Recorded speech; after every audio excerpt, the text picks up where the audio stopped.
Hello everyone, Xeno What If here.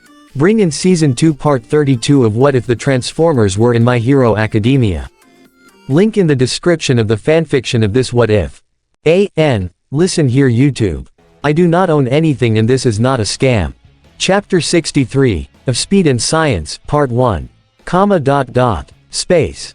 The final frontier. A seemingly never-ending void of blackness, stars and countless numbers of planets. A place where humanity could only dream of exploring, if they weren't so preoccupied with the emergence quirks. It is deep within this vast expanse where the Kimia space colony travels through, its thrusters bringing it through the galaxy at a leisurely pace.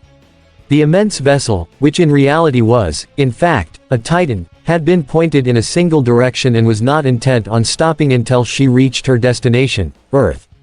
The planet where Optimus Prime had apparently landed. Many of the Autobots and organic alien species on board couldn't believe it when they first heard the news. A planet in what was essentially the space boonies was where the last Prime had ended up. No one could have guessed. But of course, their celebrating was no excuse to slack off. In fact, it only motivated them further into their scientific research. This planet was obviously where the war would continue to be fought, and if they could gain footing over the Decepticons there, then they could maybe extend that toward taking back Cybertron, through science. And, on the bridge of the spacecraft itself, the Kimia's captain was currently sitting in his chair, recording an auditory account of the day's progress. Captain's log, star date, I forgot about a millennia ago. Brainstorm rested his chin against his hand, leaning against the armrest of his chair as his optics gazed out the ship's front window. Our progress toward the planet Earth has been steady and even. Thankfully, since recalibrating our cloaking fields, no Decepticons have been able to find us, though we still avoid any planets where we can in case any cons are nearby. The genius cracked a smile behind his faceplate. But, even at our fixed pace, we're all eagerly anticipating the day we arrive on this planet. With any luck, this will be a place where the Autobots can finally recoup after taking such devastating losses during the war for Cybertron. And, through developing our technology, we can surely take our home back from the tyrannical rule of Megatron. Brainstorm, sir, a gruff bot announced from below the captain's deck. We've got a situation down here. Requesting your input. Cutting off his recording, Brainstorm stood and flexed his neck, popping a few gears to loosen himself up. I'm coming, proceeding down the steps to the lower bridge level. The Kimia's captain approached the central console, where three rather large bots were waiting for him. Alright, Railspike, what's the situation? Before him, a massive Autobot stood up, his height easily dwarfing Brainstorm at least 3 times over. His two associates were just as big, if not slightly more. The bot, Railspike, seemed to be on the older side, especially given his blue, scruffy, metallic beard. His helm was also blue and sloped forward with a white forehead, his optics gleaming red underneath. His shoulders, however, were white and sloped down near the ends, while his arms and legs were relatively blocky by comparison. On his chest was the green canopy of his vehicle mode, though not much else indicated what he transformed into. We're getting more complaints about people being found potted up, sir, the grizzled Autobot replied. Oh, for the love of HOW, is this still happening? Brainstorm exclaimed. We fumigated spheres 7 through 18 over the past decacycle. Rapid run, any ideas? The Autobot next to Railspike answered him. He was a tall, mostly black and gray bot who was much more squarely built than his compatriot, with blocky shoulders and a thinner frame. The only part of him that was rounded in some way was his chest, which was the entire front of his alt mode. And it was there that things became slightly clearer on what they transformed into, as he wore the entire front end of a bullet train on his chest. Not sure, man. Rapid Run shook his yellow-helmed head, donned with a faceplate and green optics. Pretty sure Hot Spot and his team were pretty thorough. Well, signs indicate that they weren't thorough enough, then. Brainstorm concluded, shaking his head at the young bot. Get them in here. I wanna have a word with them. About that, sir, spoke the last bullet train Autobot, who was still sitting at his station.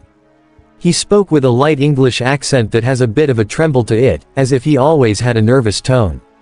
His blue and white color scheme matched Railspike in a way, though he had a splash of additional yellow to it as well.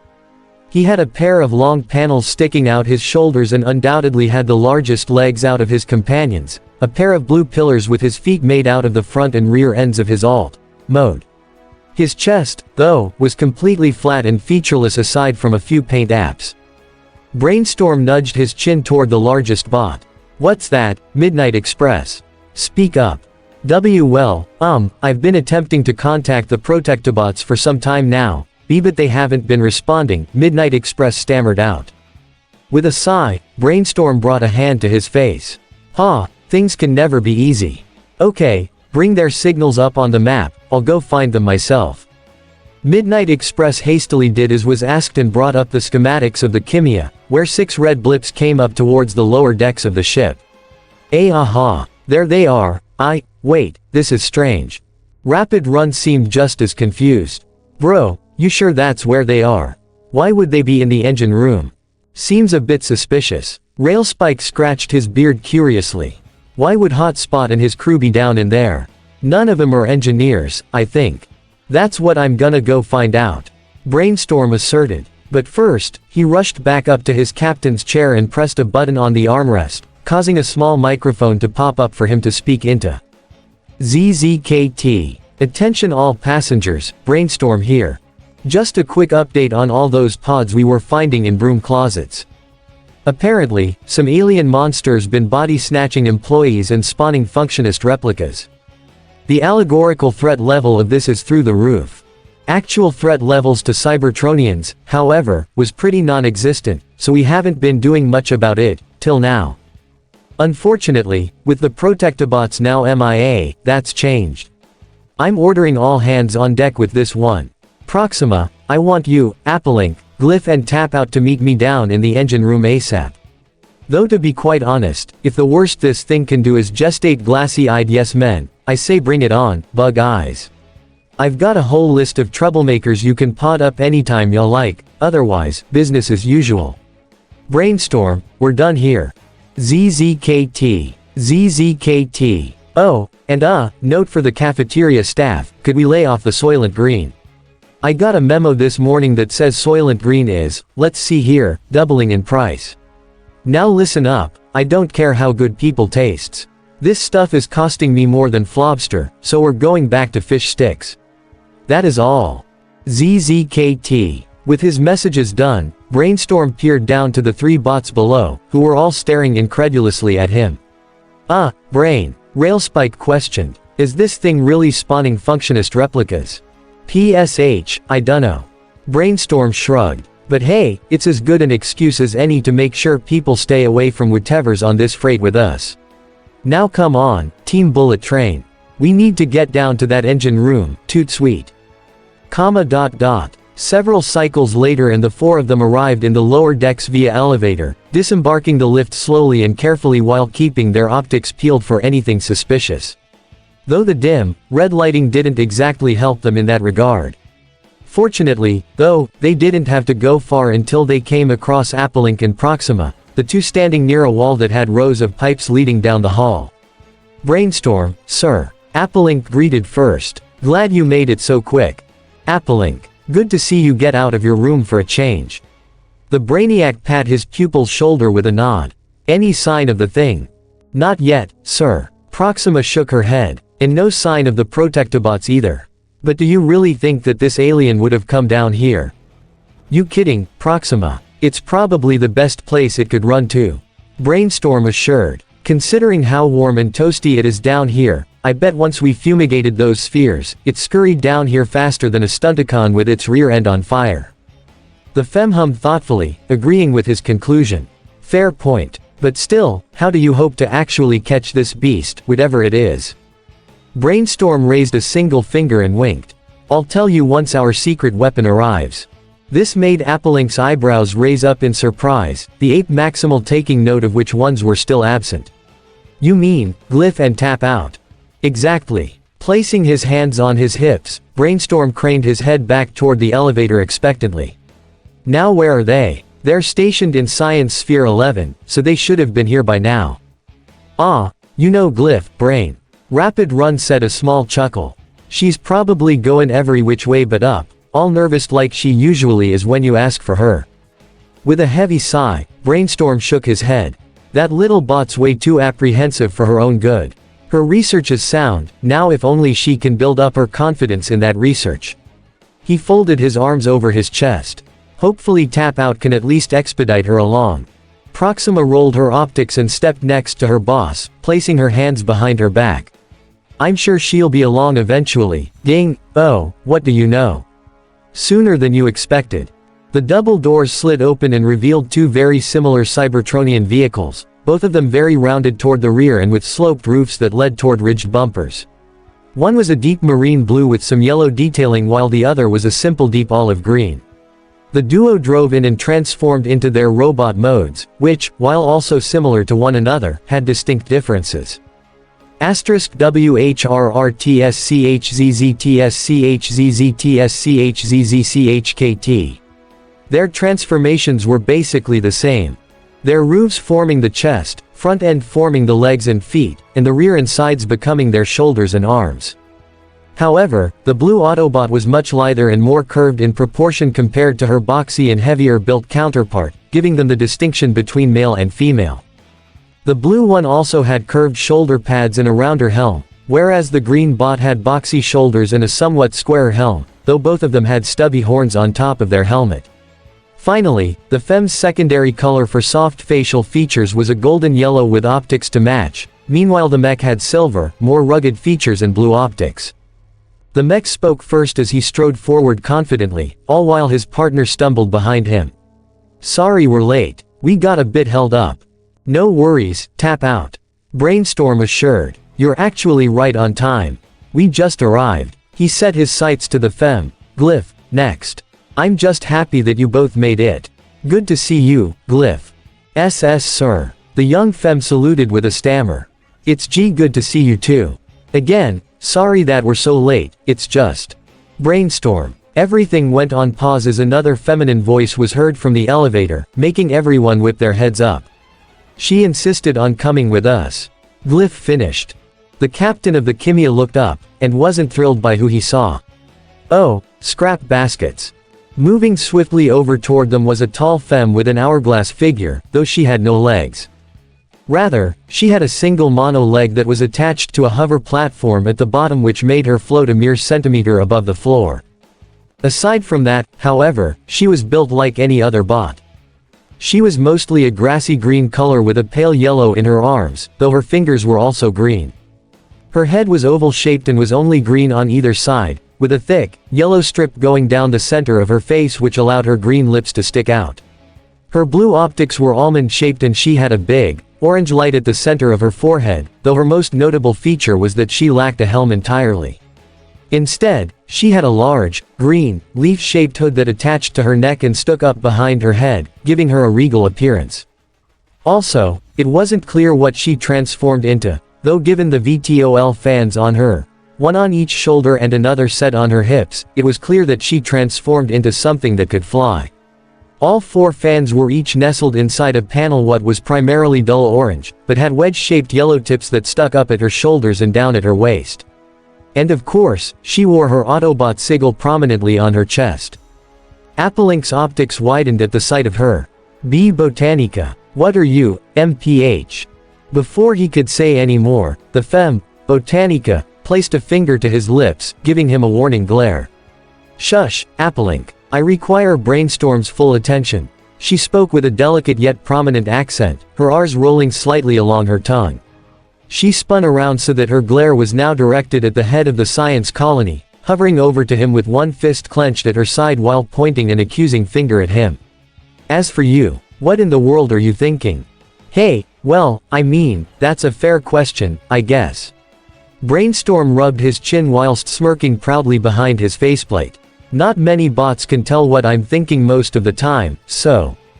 You are dodging the question. Botanica berated, poking Brainstorm's faceplate and making him recoil. The upper decks are in a panic because of that announcement you made. Oh okay, listen, I knew that there'd be some people upset about this, Brainstorm raised his hands defensively. But what else do you want me to do?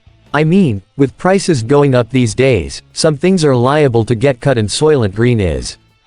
Botanika's features twisted into a wrathful snarl as she brought her hands together and began creating something from them. Between her fingertips, a string of hard light was seen before she began twisting and contorting it into a vague shape, which then took solid form as a floating turret that flew above her head and took aim at Brainstorm. Not that, you ignoramus. I speak of the alien. With the turret's laser sights directed right at him, Brainstorm paused, yet kept his hands raised. Oh, you mean that? Yes, that. Botanica put a hand to her head, shaking it in disapproval. What could have possibly compelled you to announce such a thing to the passengers when we know next to nothing about this creature aside from it potting people up? Clearing his throat, Brainstorm regained his composure and explained himself. Well, if you must know why I did it, it's so that the passengers would all stay as far away from this creature as possible. He walked past her with his hands behind his back, though once he did, he raised a single finger. However, you're only half right in saying we know next to nothing about it. Because all of those people in pods we keep finding have one thing in common. Botanica raised an eyelid at the declaration. And that is, that they all came out of it heavily drained of their energy. Replied the head scientist. Both physically and mentally. Their bodies and minds were left completely exhausted from just doing nothing. And if this thing affects Cybertronians like it does organics, then we need to find the Protectobot stat. It was then that Railspike stepped forward, reaching out an imploring hand. Botanica, I get that you don't really agree with much of Brainstorm's strategies half the time, but he's got a point, the grizzled bot reasoned. We don't want anyone else on board this ship getting potted up and drained, so let's act now before that happens, yeah. Pursing her lips, Botanica was still unsure about the whole thing. Well, why bring Glyph in on this? The botanist gestured over to the cryogenic expert, who seemed to shy away at the question. You know she isn't one for these types of situations. Perhaps, but I was hoping that her abilities in flash freezing would be of good use here.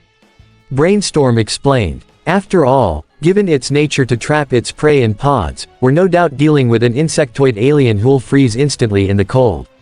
So if we can put it on ice, then we can capture and study it safely. Glyph finished in a whisper, her optics shifting down toward her hands. After a few moments of thought, her expression hardened and she brought up her faceplate and visor, puffing out her chest bravely. Oh okay, sir. I'll do it. This made Botanica and Tapout's optics widen in shock. Gee Glyph. The green femme hovered over and leaned down so she was eye level with her. Are you certain about this? Glyph, hun, just say the word and I'll pummel this alien freak for ya. Tapout offered, briefly slamming his fist into his palm before coming forward and putting his hands to her shoulder. Ya don't have to get yourself involved in something so dangerous. But the young femme held her hand up, giving Tapouts a light squeeze. Tap, my sweet, you've gotten me out of so many scrapes in the past. It's time I return the favor. For you, and everyone else on this ship. Her free hand transformed into a cryo gun, a light blue freezing energy generating at its core. I'll be fine, because I know I have so many of my friends here with me. Brainstorm pumped his arm encouragingly at her. That's the spirit, Glyph. I like your grit. Now, let's see some hustle to go along with it. Right, let's go catch us a bug monster.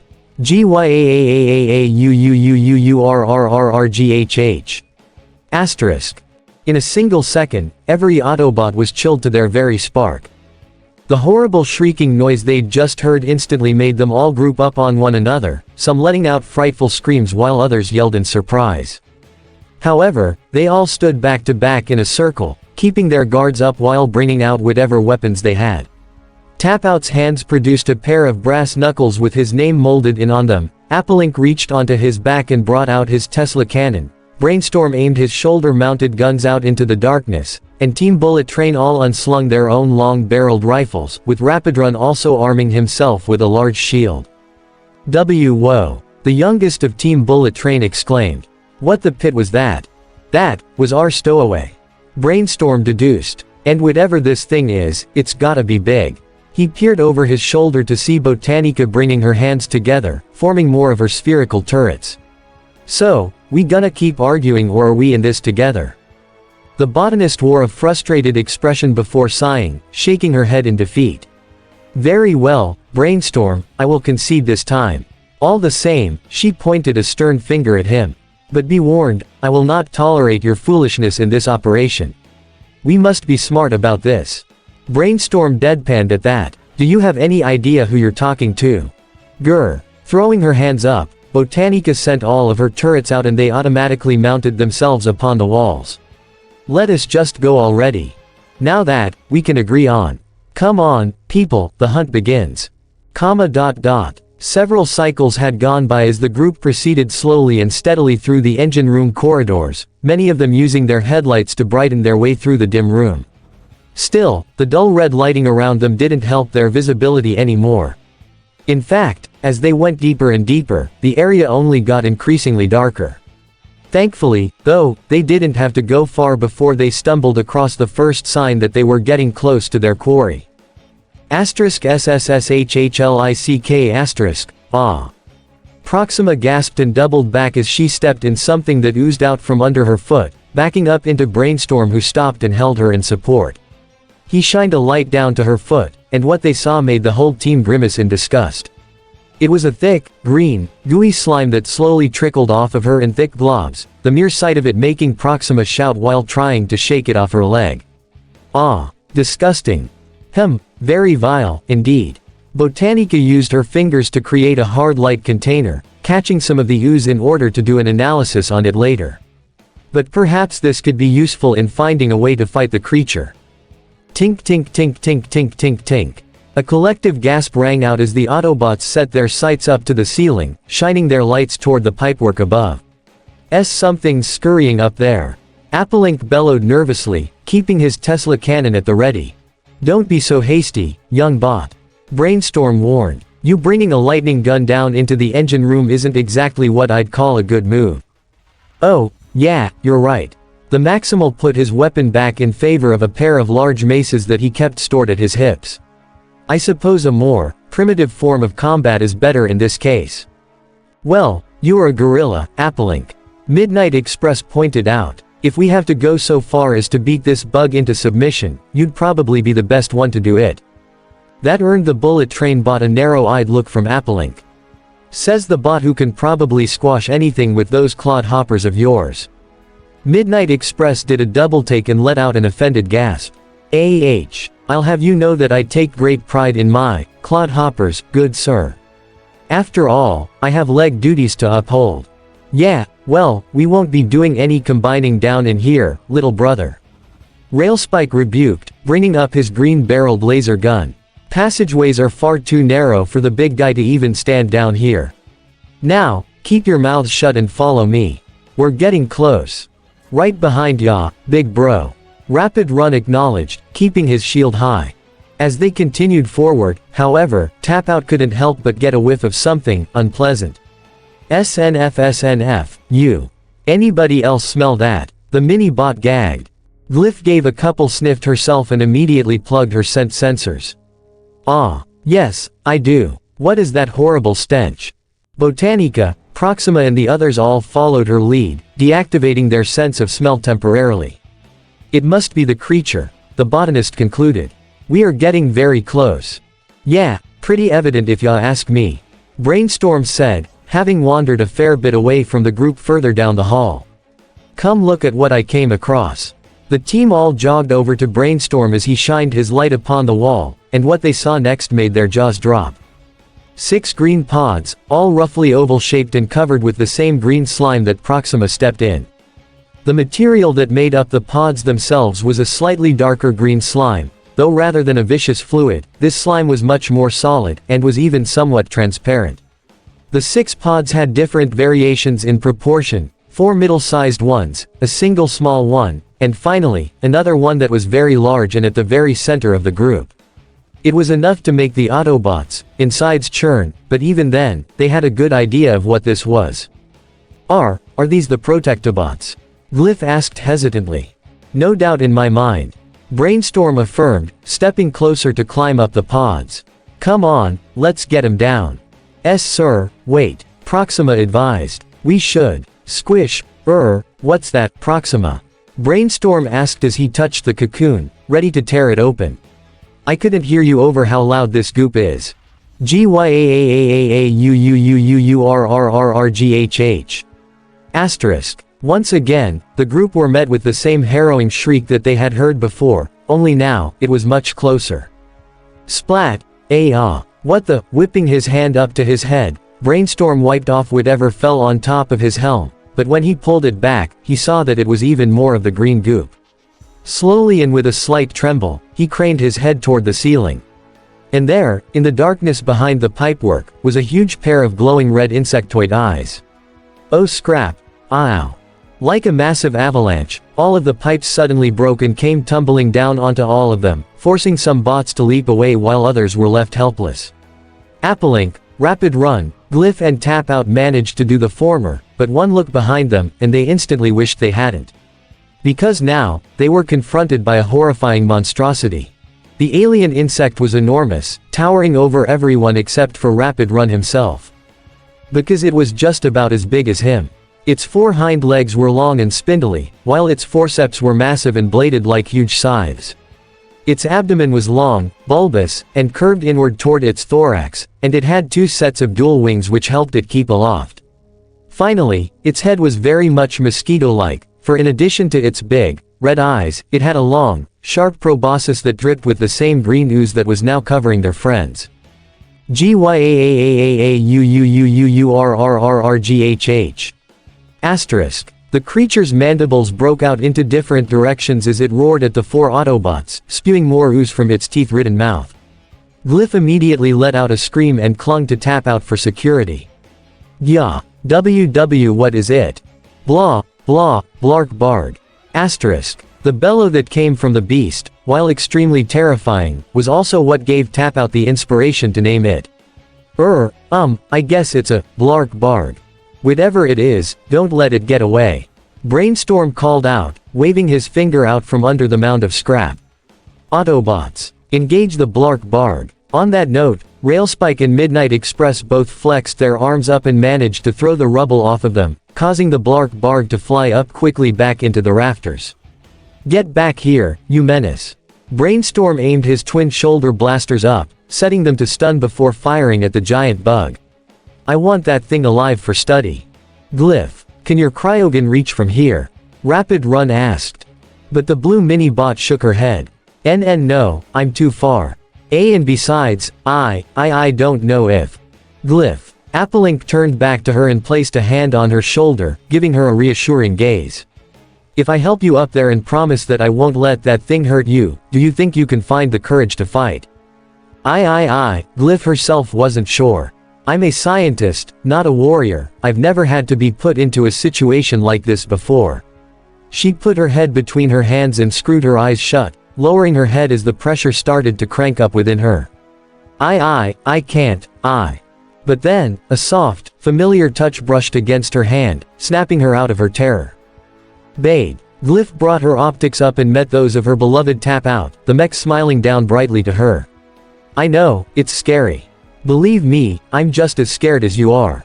But right now, we need you to help get this thing under control. He squeezed her hand, letting her know he wasn't about to leave.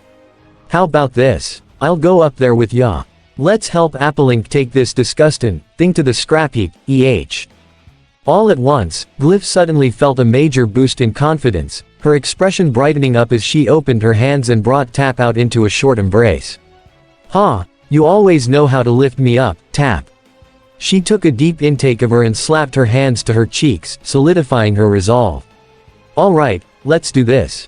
Great. Excellent pep talk. Brainstorm exclaimed as he and the others began to get dive-bombed by the blark barg. Now would please hurry so we can get this thing on ice. We're coming, sir. Applink shouted back. Beast mode. Letting out a mechanical roar, the Maximal took to his gorilla mode, beating his silvery chest with his teeth bared and ready for action. Glyph, Tap Out, climb on. The couple immediately hopped onto Applink's back, which he didn't seem too crazy about. Sorry, I should have been more specific. Hang on. *WHRRTSCHZZTSCHZZCHKT. Unexpectedly, the parts that formed Applink's lower legs in robot mode folded out from the back of his ape mode legs and reconfigured themselves into a hoverboard. Within seconds, Applink took to the air and he set the couple down on either end of the board, which took them both off guard. Huh, ya know, I keep forgetting you can do this. Tap Out admitted. Glyph, however, took it in stride as she stood up, transforming her arm back into her cryogun. This is perfect. Applink, let's go. On it. Blasting forward, the trio practically rammed themselves straight toward the insect creature, forcing it to retreat further down the corridor. If anything, however, that just made Proxima all the more worried. Ah, no. It's headed toward one of the main engines. If it does anything there. We're on the trail. Applink shouted, boosting his way through the hall and after the beast. You guys get the Protectobots. We're gonna take this thing down. Be careful. Botanica called out, her optics shifting toward the pods as her hands started to transform. From her wrist, a four-pronged, claw-like weapon with a glowing energy core emerged, the claw part rotating as energy generated within it. She took aim and the weapon began to spin faster, resulting in a stream of energy shooting out of the claw and carefully slicing through the pods one by one, freeing the Autobots trapped inside. Once all 6 Protectobots were freed, she gave a nod up to Railspike. I trust you and your team can get them to the medical bay. Of course, Botanica. Railspike gestured for his brothers to follow his lead, lifting up the Protectobots 2 at a time each. We'll get someone to take a look at him. We'll try to get back down here as soon as possible. However, Brainstorm raised a hand. No, Railspike, I want you 3 to report back to the bridge, just in case things don't go the way we're hoping. The other Autobots all eyed him in concern. Sir, what do you mean? Proxima asked hesitantly. The genius, expression hardened behind his faceplate. I don't know, Proxima. I just have a bad feeling in the back of my mind. It feels like something's about to rumble. A sudden, violent shaking cut Brainstorm off and forced everyone to brace themselves against something as the room around them trembled suddenly, leading the ship's headmaster to whip his head down the hall. Do that. Further down in the chamber, Applink, Glyph and Tap Out were still in hot pursuit of the Blark Bard, the creature bobbing and weaving through the tunnels seamlessly as the trio attempted to keep up. It wasn't until they came upon one of the main engines that the creature landed on a wall, having to take a breather, that the Autobots were able to catch up. Ha. Got it cornered. Tap Out slammed his fists together eagerly. Applink, gimme a toss. I wanna soften this thing up a bit for my gal. The robot gorilla's optics widened at that. Why you sure? Applink, don't worry. Glyph smiled back toward her beloved. He usually does this alone, but now, we're going to do it together. Tap Out pumped a fist at her encouragement. Frag yeah, let's do it, babe. While still unsure about the move tactically, Applink knew that there'd be no changing either's mind once they've settled on something. Not sure I get it, but, if you insist. Reaching down and grabbing them by their backs, Applink began spinning around in midair using his hoverboard, building up significant momentum. Then, once he felt like he reached his peak speed, he threw Tap Out first. Go. Gra AHH. Drawing back his fist, the green mini-bot let out a loud battle cry as he collided with the Blark Bard's face, punching it as hard as he could and knocking it off the wall. Now, Applink. It's Glyph's time. On command, the ape threw his blue-plated compatriot as the Blark Bard fell, allowing her to aim her cryogun down at it. Freeze. Don't move, she shouted before unleashing the icy beam down at it. But, much to her surprise, the beast was able to extend its abdomen and shoot out more green ooze from its rear, doing so at such a massive force that it propelled itself out of the way. The freeze ray missed completely, and, as a result, hit one of the engines instead. Rumble. Ah. No. Glyph screamed. Glyph, hang on. Tap Out rushed forward and went into a slide, catching her in his arms. Hey, are you okay? I am, but the engines aren't. Glyph watched as the Blark Bard flew high above the engines and scurried toward a large hole in the ceiling, no doubt intent on escaping. But, before it did, it seemed to intentionally look back down at them, before spewing even more of its green goop into the engine as well, further damaging it before escaping. No, we can't let it leave. Applink, we need to. Ooh, the couple whipped their heads up to their maximal friend, only to be met with a very dizzy bot. See, can we get off the wild ride, Brainstorm? Ooh. Glyph and Tap Out deadpanned at the sight. Oh, Guess we should have figured that would happen, the femme sighed. However, the sound of fast approaching footfalls brought their sights back up to see Brainstorm, Proxima and Botanica rounding the corner, only to come to a sudden stop when they saw the state of the engine. Their optics trailed down to Glyph and Tap Out, who could only offer nervous grins. Hey, sorry. Glyph lowered her head in shame. Brainstorm let out a sigh and scratched his head, looking upon the damaged engine with dismay. No, it's not your fault, Glyph. I underestimated this creature's intelligence. It seems this thing knows exactly what it's doing. I tried to warn you. Botanica said matter-of-factually. But did you listen? No, of course not. She threw her hands up as she berated him. It is always, act first, ask questions later, with you. All the time, is it not? Well, pardon me for assuming that this bug would have the intelligence of one. Brainstorm snapped back. Botanica thrust her finger out and prodded his chest. Do you just assume everything? Are you assuming that we're going in the right direction toward Earth as well? Just when it seemed a war of words was about to break out between the two, Proxima wedged herself in the middle and shoved them apart. That's enough. Both of you need to cool your engines. She directed a stern finger to Botanica first.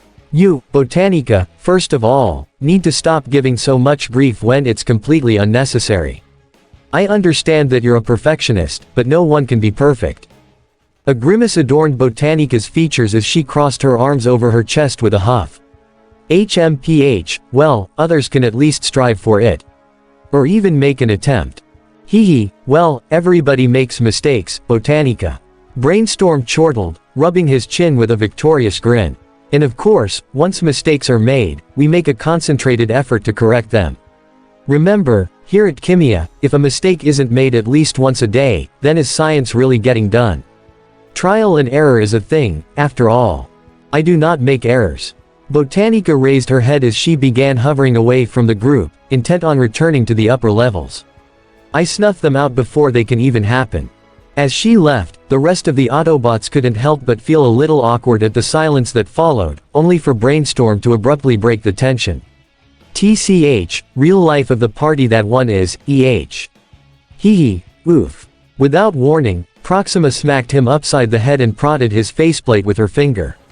That'll be enough out of you. Don't think you're blameless here, sir.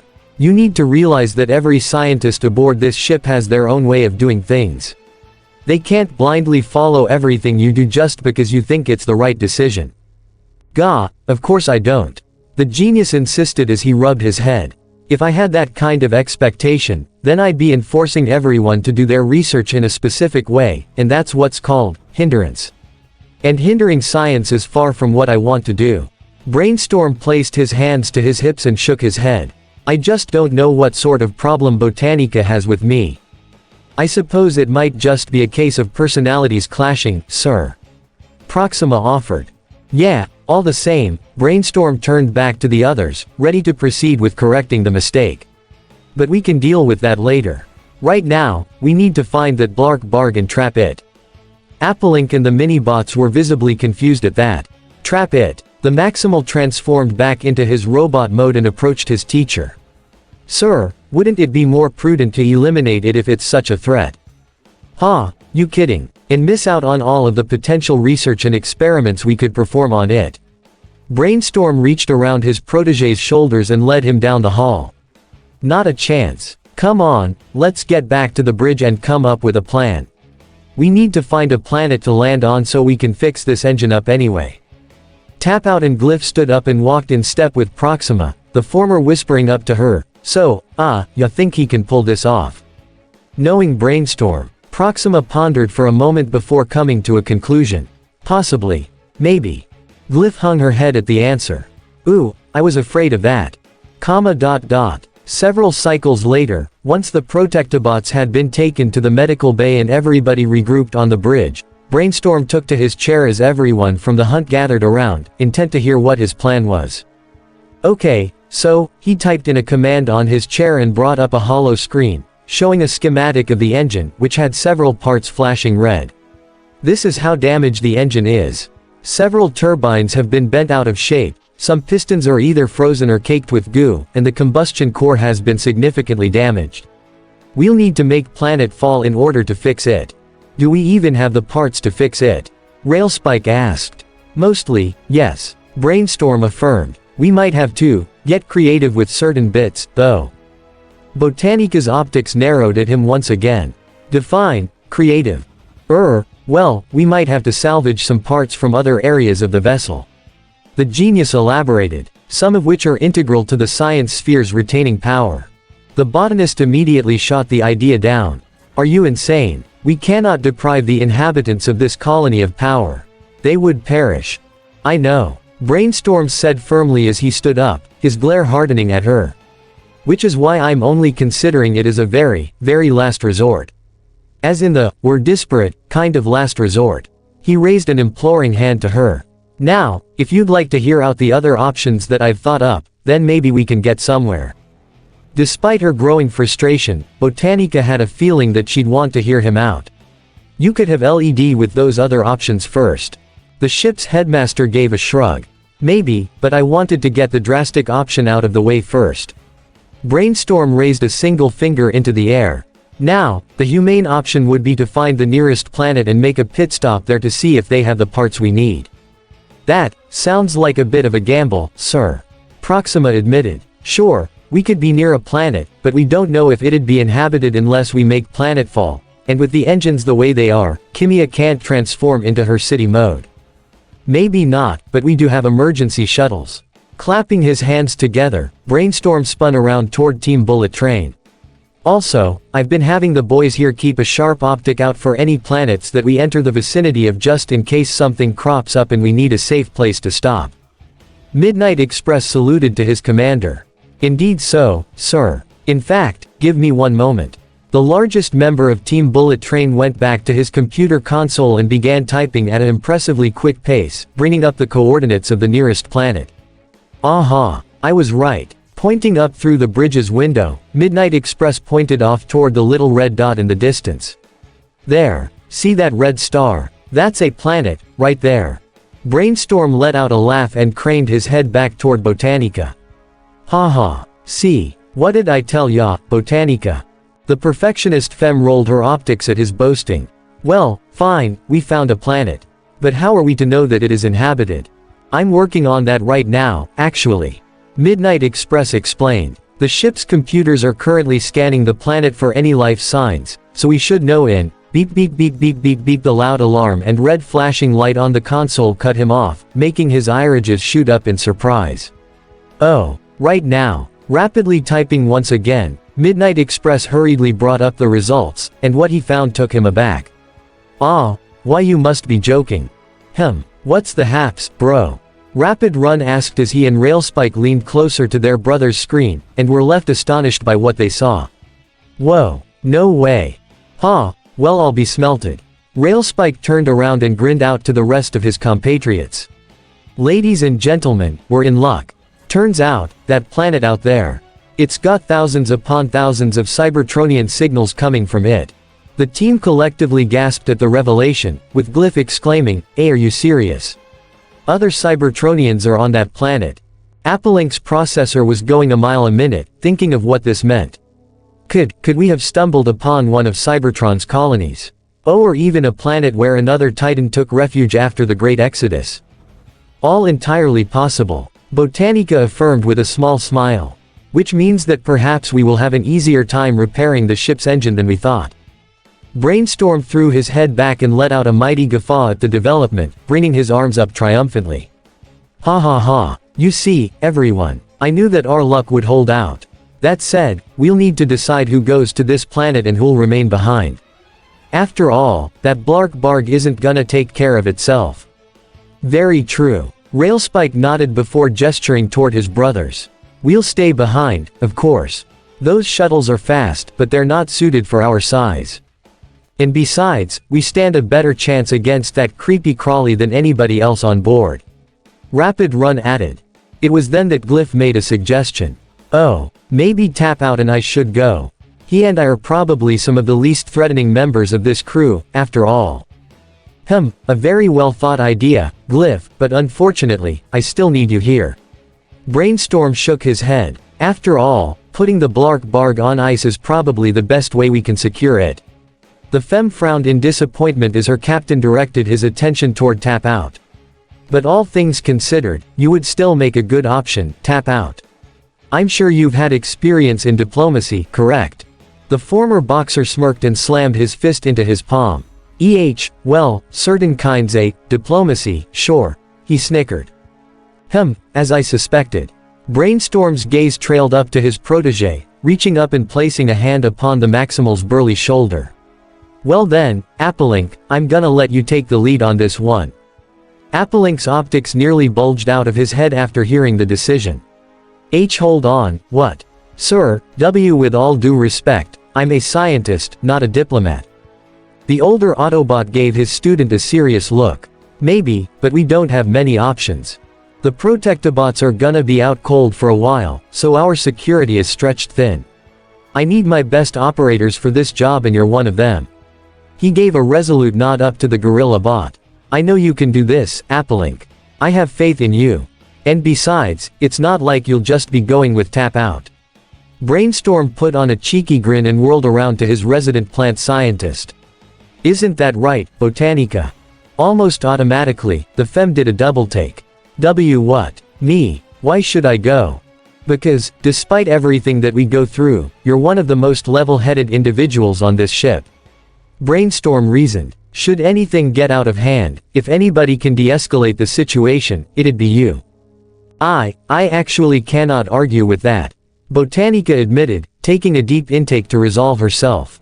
Very well, then. I shall go. Besides, I doubt my expertise would be much aid in this bug problem. Brainstorm once again wore a smirk. Afraid it'd eat your plants. Among other things. Then it's settled. Appelink declared happily as he and Tap Out joined Botanica at her side. We'll head out on that shuttle, get to that planet, and come back with the parts we need as fast as we can. Tap Out rubbed his neck with a wince. Hope the natives won't be hostile, or anything. I'm down for a scrap, but we're in a pretty bad situation ourselves here. But that said, he turned back to Glyph and reached his hands out, gently grasping hers. Please promise me you'll stay safe here, Kay. Stick with Brainstorm and things'll be okay. Glyph smiled and gave him a single nod. Of course. And you make sure to do your best. She leaned forward and nuzzled her forehead against his own. And don't get into trouble, okay? Hey, ya know I can't promise that. Worth a shot. Stepping up to his protégé, Brainstorm gave him a hearty pat on the arm. We'll be coasting along behind you, Appelink. Hopefully once we're closer to the planet, we'll have that Blark Barg subdued and trapped. Safe travels, dear, Proxima added. Appelink bowed his head to the duo in kind. Right, will do. We'll catch you later. With that, the Maximal raised his arm and rallied his group to join him. Alright, Autobots, let's roll. Never mind. His arm went down to the back of his head as he wore a sheepish grin. Bad enough I look kinda like Optimus, I don't need to ape his rallying cry. Was that intentional? Tap Out asked as he and Botanica gawked at their compatriot. Was what intentional? Never mind. Botanica hovered along behind the two mechs and pushed them toward the door. Let us depart already. 1 hour later. If there was one thing that Appelink had to give credit for when it came to the Kimia's extra shuttles, it's that they were fast. Sure, they weren't capable of light-speed travel, but the fact that they were closing in on their destination only after a single mega cycle still spoke volumes to how the shuttle was designed. And, of course, it was designed by Brainstorm himself, so it didn't come as a surprise. Within moments, the planet that they were about half a light year away from was now in sight, and once they saw it, they were astonished by what they saw. You must be joking, the Maximal uttered. Directly before them was a medium-sized, red desert planet, with layers upon layers of roads encircling it. Sure, there was the occasional city here and there, but for the most part, it was just roadways galore. The only parts that didn't have roads were around the planet's frozen poles, which were completely iced over. None of them could believe it, but the guidance system all but confirmed it. Lady and gentlemen, you have arrived at your destination. Tai announced, the AI having transferred herself partially into the shuttle. Welcome to Velocitron. The speed planet. Tap Out exclaimed while pumping a fist into the air. Ha ha. Talk about lucking out. It was a Cybertronian colony after all. Botanica uttered in awe. We actually found one, after all these millennia. Applelink's mouth hung open, taking in the impressive sight. I've never been to Velocitron before. Tapout's grin only widened hearing that, nudging his elbow against his friend's arm. Oh ho, you're in for a treat then, pal. I've been to Velocitron lots of times, and lemme tell ya, it's probably got the best roadways I've ever had the privilege of driving on. You guys are gonna love it down there. Shall we begin our descent, then? Ty asked. Applelink gave an affirming nod to the AI. Of course, Ty. Let's get down there, though probably keep us a fair distance from any city. Don't want to cause a panic by just landing in the middle of one out of nowhere. And thus, the shuttle shot down through Velocitron's atmosphere, finding a large expanse of desert to touch down in. Of course, they were situated next to a sizable roadway which was held up by several support beams, which towered over the sandy terrain. As the trio walked out to take in their surroundings, though, Applelink couldn't help but wonder out loud to himself. I always knew that Velocitronians value speed above many things, but I didn't think that most of their planet was just roadways. Yeah, they weren't really all that satisfied by having to confine racetracks to just their cities. Tapout explained. So they pretty much just made their planet into a big racetrack. Crazy, huh? Indeed, Botanica craned her head up toward the road. So, which direction do we go if we want to find civilization? Tapout gave her a wink and a thumbs up. Just follow me, Botanica. I know these roads pretty well. And knowing how the bots here operate, it won't take us long before we find one. Then, maybe we can ask him for some help. *WHRRTSCHZZTSCHZZTSCHZZCHKT*. Transforming into his Cybertronian coupe form, Tapout revved his engine and zoomed toward a nearby ramp that led up toward the road. Let's roll, guys. Both Botanica and Applelink shared a glance, the latter wearing an amused smirk. Does he just forget that we can't roll? The femme shook her head and sighed. Knowing how his processor works, probably. Come, we must follow him nonetheless. *WHRRTSCHZZTSCHZZTSCHZZCHKT. All at once, Botanica's body began to compress in on itself, her arms folding into her torso while her head shifted up, revealing a small cockpit under her chin. Her hood clamped onto the underside of the canopy as the VTOL fans on her hips and shoulders rearranged themselves, and her hover platform attached to the underside of her vehicle mode to propel her further into the air. In the end, she had transformed into a Cybertronian drone copter, and she began to fly after Tapout with haste. Right behind you. Applelink called out before reverting back to his gorilla mode, bringing out his hoverboard to keep up with the two. From there, the trio followed the road north, keeping an eye out for any bots that they may come across in their travels.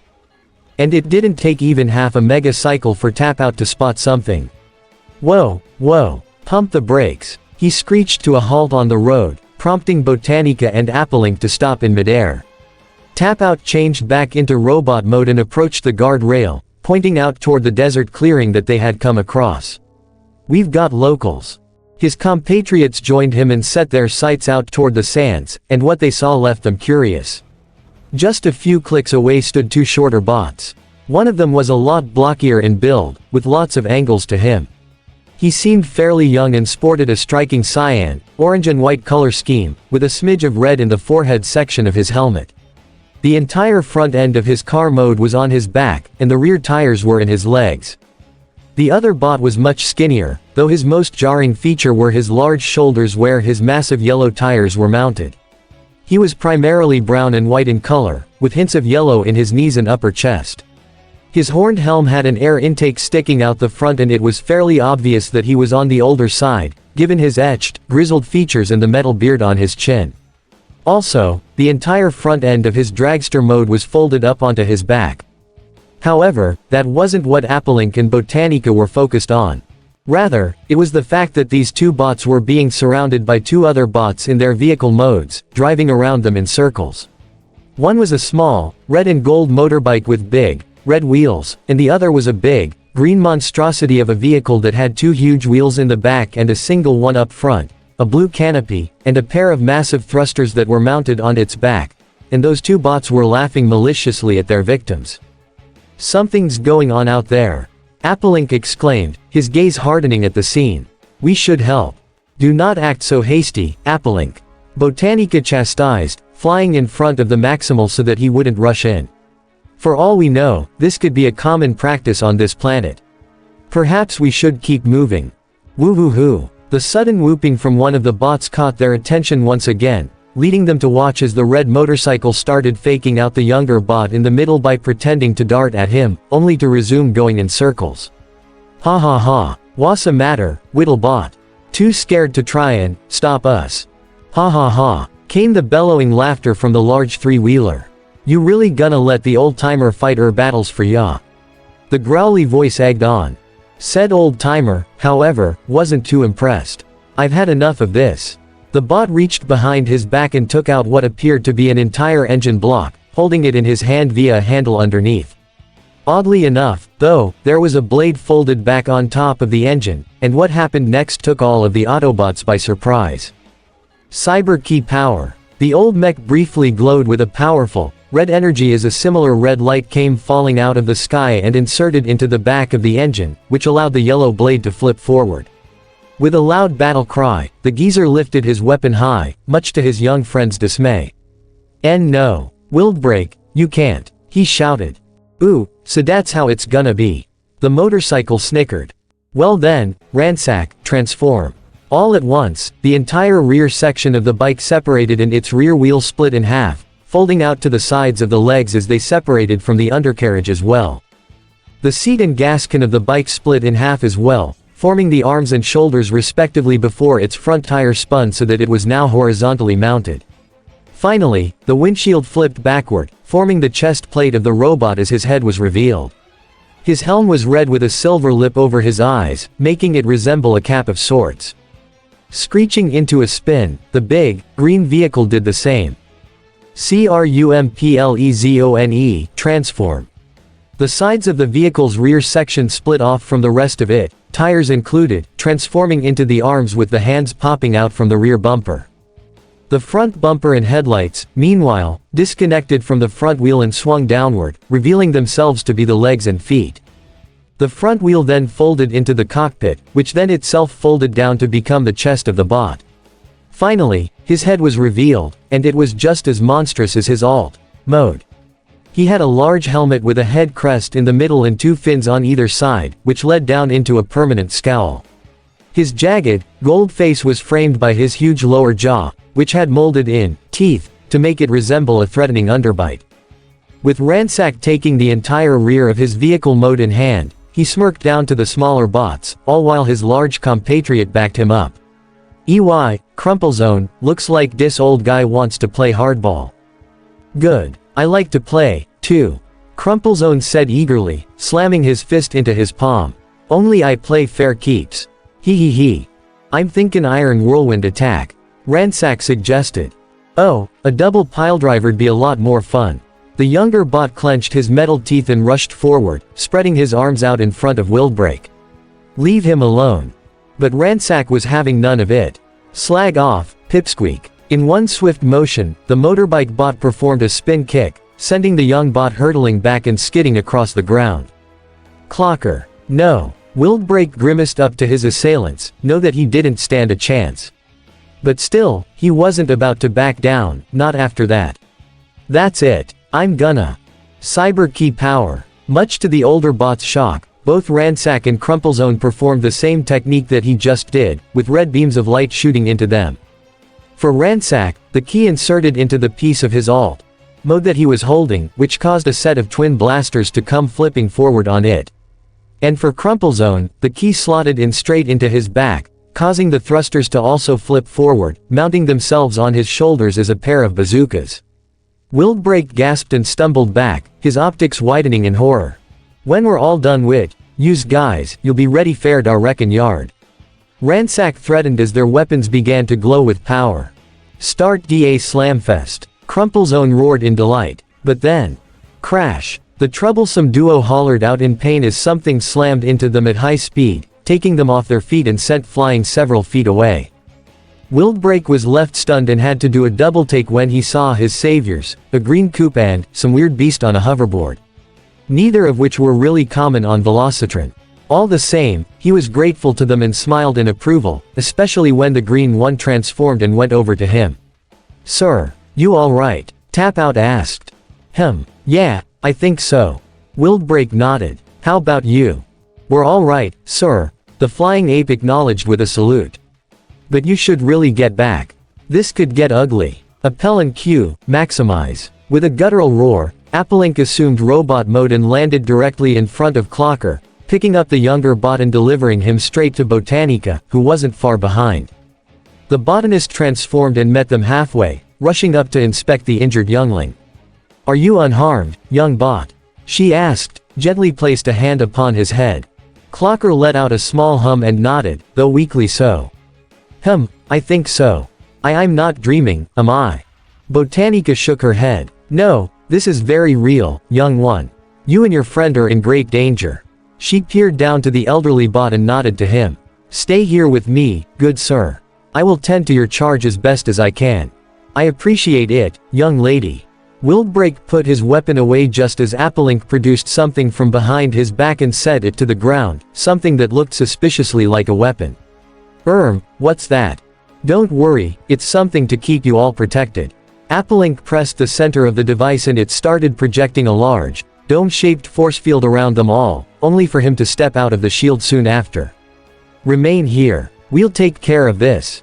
With the three of them secured, Appelink went back to Tap-Out's side, staring down the gruesome twosome as they got back up to their feet. "Gah, Ransack, buddy, you know who the heck these chumps are." "Ain't ever seen him before in my life, Crumplezone." Ransack sneered at the Autobots. "But if they wanna play rough, then we'll show 'em Rue." "Hey." Just then, the little red bot was cut off when a loud voice sounded off from behind them, causing the duo to flinch. "What the pit are you idiots doing?" Within seconds, Ransack and Crumplezone were both shaking with fear and anticipation respectively. "Dah, scrap." Ransack threw his hands up in his misery. "I knew he had Tabby watchin'. Oh ho ho. Now things are gonna get interesting." Crumplezone rubbed his hands together before smirking toward the Autobots. "You guys are in for it now." Appelink and Tap-Out were perplexed by his words, but that didn't last for long as a new bot came driving up in between the thugs. His alt mode was a big, purple monster truck with bright neon green suspension for his huge, red tires. It had silver detailing along the hood and diamond plating on the roof, as well as big, green exhaust pipes mounted on the rear. As he skid along the sand, the bot yelled, "Transform!" *WHRRTSCHZZTSCHZZTSCHZZCHKT. His transformation began with his entire front end splitting down the middle and extending out, forming the legs of his robot mode while his feet flipped out from the grille and headlights. His pelvis extended down and performed a 180-degree flip, which made the suspension in his tires flatten out toward his sides. His arms came down from the rear of his truck mode, which subsequently flipped down to his back. The roof of the truck formed his chest and his head popped out from the inside, revealing a bullet-shaped helm with a green strip going through the middle of his head. Finally, one of his red optics was replaced with a multi-lensed scope, which only made his scowl more intimidating. The purple bot stomped down in front of the Autobots, clenching his metal teeth in rage. "Do you two have any idea what you've just done?" No. Tap-Out replied. "Should we? HA. Yeah, ya should." All of a sudden, the bot began emanating a powerful red aura around him, wherein he summoned a certain powerful light that inserted itself into his back. Cyber key power. His two exhaust pipes flipped up over his shoulders, becoming a pair of cannons that quickly began charging up. The name's Dirt Boss, and you two just made the biggest mistake of our lives. Chapter 64. Of Speed and Science, Part 2. Within one of Kimia Space Colony's several medical bays, 6 Autobots were currently all laid up in a row upon large lifts, the team lying motionless after their, less than favorable experience. They were the Protectobots, and they had just been rescued from the clutches of an evil space insect, one that they had intended to capture themselves. And while they were in stasis now, that wouldn't remain the case for long, as the largest one began to stir. He was a tall bot with a sky blue paint job and a very blocky build, to put it best. His legs were solid rectangles, his shoulders angular, his chest was almost box-shaped and his forearms had thick armor layered on them. The only part of his body that wasn't so square was, oddly enough, his feet, which were curved and had a black windscreen on them with headlights and a grille underneath, indicating that was the front of his alt mode. His upper arms and legs were black, but there were several red parts to him as well, mainly his entire chest. There was also some red and silver striping detail on his shoulders, chest and the outer sides of his legs as well. He had 4 sets of tires total, 2 on each leg, 1 on the back of each arm, and then 1 behind each of his shoulders. However, there were 2 features to him that made him stand out even more than his blocky frame. One being his appearance, because he was one of many bots who one could say resembled Optimus Prime. His helm was nearly the exact same, though some differences were mainly the antenna on the sides of his head, which were round instead of flat, and his forehead ridge, which resembled a deep scowl. The helm was also the same sky blue as the rest of him, but his faceplate was a darker shade of cyan. And the second feature, he had an entire ladder apparatus folded up on his back, bucket and all. Combine that with the siren lights on his knees and it was evident what his vehicle mode had to be. But at the moment, this bot was beginning to wake up from his deep stasis, and despite the Autobot sigil on his chest, his eyes were a deep crimson, which was usually only seen on Decepticons. The Autobot went to sit up, and immediately stumbled off the platform thanks to his own ladder. Ow! Crash! Of course. Managing to get to his feet, the Protectobot leader, Hotspot, craned his head around the room in a daze. Wah, what happened? How'd I, But he gasped in mid-turn when he saw the rest of his team, all laid up on their medical lifts. Everyone. What's going? Good, you're up. The sound of automatic doors and a familiar voice made Hotspot spin around, where he was met with Brainstorm, Proxima and Glyph. Welcome back, old friend. Did ya enjoy your stasis nap? The Kimia headmaster asked. Brain. Hotspot reached up to his head, trying to calm down. How did we get here? Last I remember, we were chasing after the insectoid monstrosity that's been potting people up all over the ship, yes. Proxima interjected. Yes, about that. Whatever you and your team were going to do to it, you didn't get the chance to. You were potted up like the others. Hotspot facepalmed at the news. Gah, scrap. And we had the perfect plan to capture it. He slammed his fist against the nearest table, making several medical tools fall to the floor. Glyph offered the Protectobot a sympathetic smile. Oh, don't worry, Hotspot. Everybody has off days. I know that you're trying to be supportive, Glyph, and thank you. Hotspot shook his head. But considering that I'm head of security, I can't afford to have off days. This ship's protection is priority 1, and so long as that thing's still lurking around, that protection is at risk of being compromised.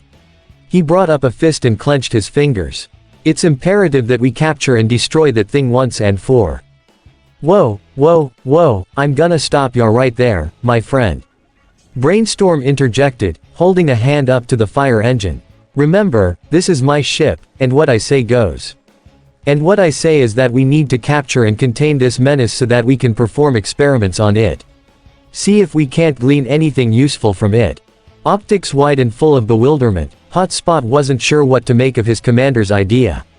Brain, with all due respect, are you insane?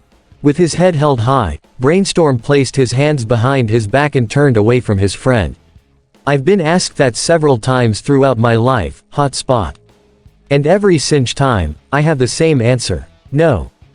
Sir, the threat that this creature presents to our crew and our passengers is unprecedented. The Protectobot stepped in front of Brainstorm as he stressed his opinion. And its intelligence is also an anomaly for a creature of this type. We need to exorcise the threat it presents immediately. And I agree. But think about it, Hotspot, its ability to pod things up with little effort could be useful to us. Brainstorm countered. I mean, hell, the fact that it managed to pod the 6 of you up should be an indicator of that. If we could study the material it makes its pods out of, then maybe we could create an artificial version to use against the Decepticons. Hotspot was about to counter his fellow Blue Autobot, but the more he thought about it, the more the idea made at least a little sense. That may actually not be a bad idea. A proud smirk made its way to Brainstorm's features. I rarely have 'em, ya know. Now, let's wait until the rest of your men get back online. Then we can. HMPH, hey, what's all that noise, man? As if on cue, a new voice brought the group's attention back toward the slabs. I'm trying to get some stasis here. The 5 remaining Protectobots all began to stir from their own slumbers, standing up from their respective lifts one by one. The first to stand up was the smallest of the bunch, though while he wasn't as big in stature, he was comparatively quite lanky. He had a primarily black and white color scheme, though his arms and upper legs were silver, as was his visor. The color of the windshield on his chest as well as his face allowed for a splash of gold as well. His helm was black, as were the handlebars behind his shoulders, and the fact that he had one wheel sticking out his back and another one split between his legs indicated that he transformed into a motorcycle of some sort. The small bot placed his hands to his hips, gazing up to his larger compatriots. Seriously, what's with all the arguing going on here? Groove. Hotspot addressed his comrade. Maybe you could talk some sense into Brainstorm. He wants to try and contain the insect alien instead of destroy it. What? That's insane, Groove exclaimed, before putting on an excited smile. I like it. His leader immediately slammed his head against the nearest wall. Ah, come on Hotspot. It's pretty obvious that our plan didn't work, so why not? MPH, because it is a strict violation of ship code, Groove. Standing up next was an off-white bot with a black chest, with bits of red detailing in his midsection, waist, forearms and knees. He also had black vents on his shins, as well as some blue paint on his shoulders and upper back. Said back panel was actually the entire front half of his vehicle mode, having folded up to create a backpack. His head was squarish with a more rounded forehead, complete with a red head crest and blue visor. It is highly ill-advised to keep such a dangerous creature alive when it poses such a threat to our vessel's occupants. Hotspot threw his hands up gratefully. Thank you, Streetwise. He nodded to his second in command. Finally, someone sees sense. Kicking up from his lift next was a mostly red bot with white and gray as his secondary colors. His whites were situated in his chest, abdomen, upper legs, and his blocky helm, with some white stripe detailing in his lower legs. His upper arms and the missiles on his wrists were all a dull gray, as was the folded-up propeller on his back. What stuck out, however, was his powder blue face, which highlighted his rather grizzled features. HMPH, he's not the only one, Hotspot, the Protectobot vouched in an annoyed tone. I wanna blow that thing back to the pit it came from so bad after what it did to us. Well, Blades, if that's how ya feel, then I won't question it. Hotspot shook his head toward Brainstorm. Nevertheless, I'm sure you'll find that most of my team agrees with. Ahem. The next Protectobot to stand up was equal parts red and white, with most of his torso, upper arms and legs being the former while his forearms, lower legs and entire back were the latter. The door panels of his vehicle mode hung off his shoulders, and the entire front end of it was sticking up from behind his head, wheels and all. The head itself was donned with a square-shaped helm, with a silver faceplate and blue visor. Hesitantly, the Protectobot medic came forward to contend his leader's statement. Actually, Hotspot, I believe I vouched for us to try and successfully capture the creature before confining it somewhere else myself. He placed a hand upon his chest. I realize the danger it could present to the crew, but please consider that as a living organism, it could provide so much for us to learn. Hotspot gave a sigh, remembering the request well himself. Given who was doing the asking, though, it wasn't unexpected. First aid, I understand your stance on the matter, but with the liability of this creature being on board the ship, I'd rather not risk it. Perhaps so, but whoever said it had to be on the ship in the first place? The final voice who spoke up was rather deep, which was fitting, because out of all the medium-sized bots on the team, this Protectobot was the biggest of them all. He was burly, barrel-chested and, unlike his teammates, had a much different color scheme. He was mostly white and black, but rather than red, he had blue as his secondary color, being seen in his biceps, legs, pecs and feet. He had 6 large wheels in total, 2 on each leg and 1 situated on each side of his chest. Out of all the Protectobots, he was the most heavily armored, especially on his back and arms. His wrists even had built-in cannons as well. His helmet, though, was interesting. To the human eye, the protective chinstrap and bar going across his face would resemble a football helmet, and the helmet itself would remind them of a certain chess piece. Which was fitting, given the bot's name. Rook, you too. Hotspot winced. Rook shook his head. Sorry, Chief, but despite being built for war, I always wanna find a peaceful solution first. He craned his head down toward his medic friend. And I think First Aid here makes a good point. We shouldn't resort to killing a creature that's just trying to survive. First Aid brightened up at his friend's support. Exactly, Rook. Thank you. While most may view the insect's actions as malicious, this could very well be simply acting upon instinct to keep living in this new environment. He raised a contending finger. And given that its natural prey, whatever it may be, isn't on this ship, it's going after people instead. Alright then, answer me this. Hotspot folded his arms. Why then did it pod us up if it can't eat us? Because we posed a threat to it. Rook stressed. I know you're no scientist, Chief, but even you should know that. Hotspot deadpanned, knowing that he probably wasn't going to win this verbal scuffle. Okay, so we've got 3 for and 3 against destroying the alien. The Protectobot commander placed his hands on his hips. We're going to need a deciding vote. Out the corner of his vision, he could see Brainstorm sliding in, and that's when he knew that he'd been outclassed. Scrap, I forgot. Yep, ya did. Brainstorm pumped an arm victoriously. This is my ship, Hotspot, so what I say goes. He stepped over to First Aid, Rook and Groove, placing his hands on the former two's shoulders. Gentlemen, I'd like to consult the 3 of you on how you intended on capturing and containing this beast. Groove wore a sheepish smile and rubbed his neck. I was just going along with the plan, boss man. He admitted. I got no idea about the ins and outs like these two. Brainstorm blinked down to the smaller bot before moving on. I see. Well then, how do you two envision this plan going? I am very glad you asked. First Aid smiled eagerly. Come, we'll take you to where we've set things up. As Brainstorm and the rest of the Protectobots left, Hotspot remained behind, giving a heavy sigh as Proxima and Glyph came over to support him. If it's any condolence, Hotspot, I probably would have booted that thing off the ship myself. Proxima reassured. Me too. Glyph affirmed with a grimace. It's just so creepy. Thank you, ladies. Hotspot took a deep breath. But I guess that just comes with the territory of working under Brainstorm. Now let's go. We've gotta at least make sure they don't get themselves killed. Back on Velocitron, the scene was tense as Applink and Tap-Out stared down the 3 troublesome bots in front of them. They had hoped that this would be a simple rescue mission, get the smaller bots out of there, beat down the 2 nitwits and then drive off. But the addition of the 3rd bot just threw a whole wrench into their plans. Now, they were outnumbered. Botanica wasn't much of a fighter, and even then, she was tasked with protecting Wildbreak and Clocker. And considering that all 3 of the thugs were each aiming dual blasters at them, it was safe to say that they weren't lacking in firepower. So, with that in mind, it was up to Applink to play the pacifist. Listen, Dirt Boss, was it?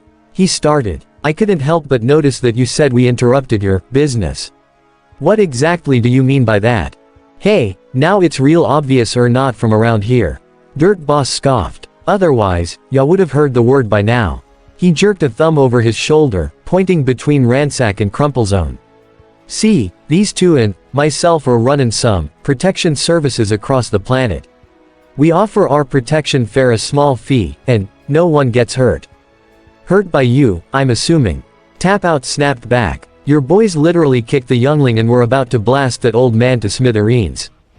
Dirt Boss sneered over his shoulder toward Ransack and Crumplezone, who immediately cowered in fear and began refuting it. Don't listen to these crummy off-worlders, Dirt Boss. The Red Cycle bot asserted. Crumplezone waved his massive arms back and forth in denial. Why yeah, we didn't do nothing, honest. Shut up. Dirt Boss spun around and blasted his shoulder cannons near their feet, making the twosome yelp and fall backwards on their skid plates. I saw ya tryin' to shake down our customers from miles away. How do ya expect us to convince these bots to invest in our services if ya scare 'em off? The duo scrambled to their hands and knees, bowing for forgiveness. We're so sorry, boss. Ransack cried. It won't happen again.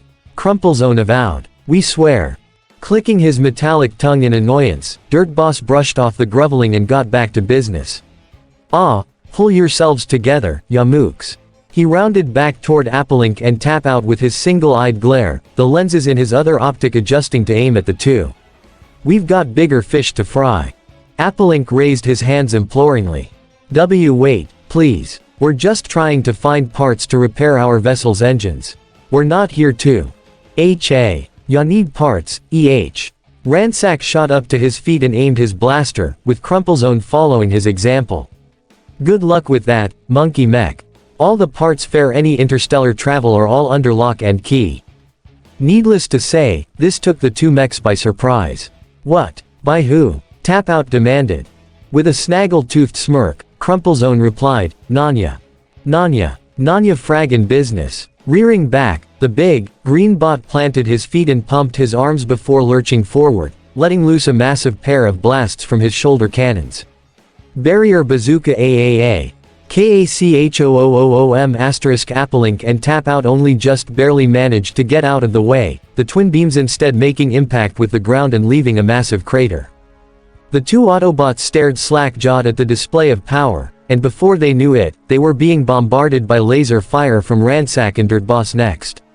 Time to being the heat, Ransack transformed into his motorcycle mode, his tires screeching even through the sand. By burnin', some rubber. The twin blasters, now on the rear of his vehicle mode, fired off and boosted him forward, ramming him straight into Tap Out. Dirt Boss, meanwhile, kept his aim on Applink, driving him further away from his comrades. Big guy, go get those little scraps and, the fem. He ordered. Bring them to me and, we'll get this deal settled. You got it, Dirt Boss. Crumplezone transformed into his three-wheeled vehicle mode, his bazookas still flipped forward as he drove straight toward Botanica and the two Velocitronians. Kimia's resident botanist was left reeling at the sight of him plowing toward them. Oh no, sir, how is the child? She asked Wildbreak in concern. The elderly bot Winston shook his head. He's awake, but still in a daze. We won't be able to move him fast enough. Don't matter, old man. Crumplezone shouted as his bazookas began charging with energy. I'm just getting warmed up. KACHOOM Another twin beam attack was launched their way, and while the force field was able to take it, that was the only hit it would withstand before being broken through. Applink was understandably flabbergasted. What? It should have taken more than that. Dirt Boss took the opportunity to sucker punch the Maximal in the gut, followed up by a kick straight to the head. Hey, your fight's with me, monkey. And that did it. Appllink's eyes snapped open and they glowed bright red, surging with energy. I'm not a monkey. Grauk. Transforming on the spot, he entered his ape mode with a mighty roar and reached his hand around Dirt Boss's neck, taking him aback. I'm a scientist. Spinning around, Applink threw Dirt Boss across the field and managed to hit Ransack with him, the two Velocitronians landing in a heap. Tap Out. Help them. The green mini-bot snapped his head up and immediately transformed, seeing Crumplezone about to run Botanica and the others over. I'm on it. Unfortunately, as he tried to drive faster, he found that his tires weren't suited for the sand, and it was slowing him down. Gah. Come on, I gotta, SHYOOM. Just then, something went rushing past Tap Out and made a beeline toward the action, chasing after Crumplezone. Whatever it was fast and left a glowing blue trail behind it, and it was closing in fast. Once I'm done with you little scraps, there won't be enough left of ya to make a toaster. Bahahaha. Crash. Before he knew it, Crumplezone was left upside down, his tires spinning uselessly as he rocked back and forth trying to get up. It was then that the blue blur stopped, revealing itself to be a bot with his arms outstretched protectively toward Botanica's group. Okay. Wanting to beat up kids, femmes and the elderly. The mech said, his voice crisp and youthful. You really have reached a new low, Crumplezone. Crumplezone transformed, still on his back, and snapped up in astonishment. He wasn't expecting him to be out here. Why you? Man. Ransack transformed as well. We're in trouble now. But, in his seated position, he couldn't help but noticed something lumpy underneath him. He craned his head back, and was met with Dirt Boss's snarling visage. Oh, hi. Get off of me. Dirt Boss unceremoniously kicked the smaller bot and stood up, glaring at the new arrival. And as for you, if there was one word that the team could use to describe this new arrival, it would be aerodynamic. He had a very sleek, very lithe body build, and his cool blue color scheme only added to that feel. There were even vents built into his upper arms to help with airflow, and he had curved pieces on his shoulders that covered the thrusters for what must have been his vehicle mode. The canopy of his alt mode was situated on his chest, and there were a pair of arrow-shaped pieces sticking out of his elbows, each with a flat, black wheel in them. While most of his body was painted light blue, his lower arms, lower legs and the sides of his chest were a navy color, making for a good contrast. Also, his shins, pelvis, heels and chest plate were painted white, as was the wedge-shaped front end of his vehicle mode, which was on his back. Finally, his head solidified his aerodynamic appearance with a wing-shaped helm and a forward-jutting forehead, with what appeared to be a single fin-like piece sticking out the top. Screeching to a halt and transforming into his robot mode, Tapout couldn't believe what he was seeing, his lips curling into a smile. Number slaggin' way. I'm sorry, what was that, Dirt Boss? The blue bot raised a hand to his head, egging the purple bot on. I couldn't hear ya over the amount of scrap comin' out of your mouth. Gra aahh. Dirt Boss shot off his blasters at the bot, only for him to disappear in another blue blur. But he didn't completely vanish, as his trail could be seen rushing straight toward Dirt Boss without stopping. Quickly growing more and more agitated, Dirt Boss tried firing at him multiple times, only to miss every single one. Gah! Hold still, you pain in the aft, ah. The thug gasped as the blue bot appeared right by his side, leaning against his shoulder. I know you are, but what am I? Dirt Boss went for a punch, but the bot flipped away, coming back with a series of quick kicks to his opponent's chest. One final kick to the jaw sent Dirt Boss flying across the way, clattering to the dirt with a hard groan. Hey! Crumplezone stood up, aiming his bazookas at the newcomer. Step off, Yamuk, huh? Unfortunately, Crumplezone was met with nothing as his weapons powered down and returned to his back, much to his chagrin. Ah, no, not now. Ooh, cyber keys run out of juice. The fast bot smirked, rubbing his hands together. Which means this is gonna be a fair fight. Grr, I'll show you.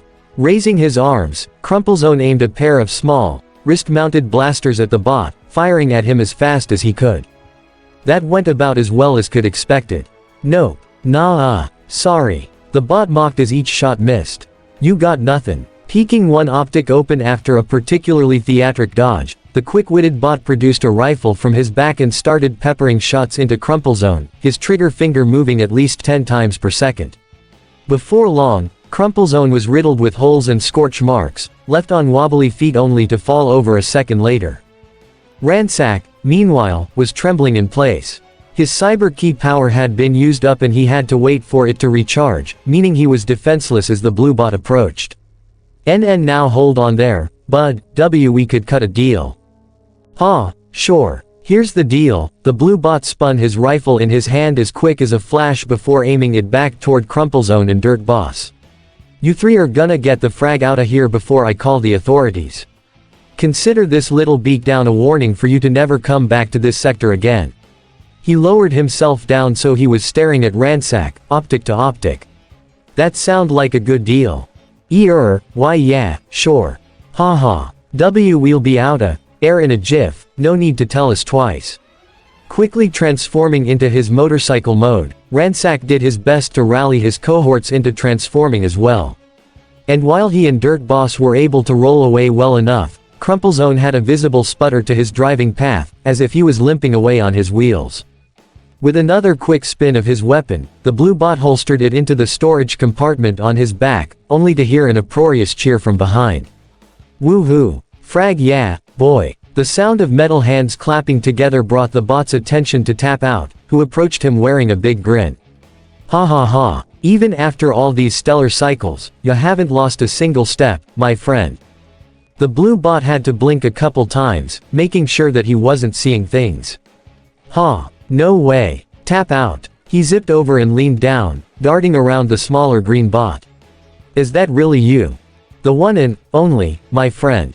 Tapout raised a fist. Been a long time.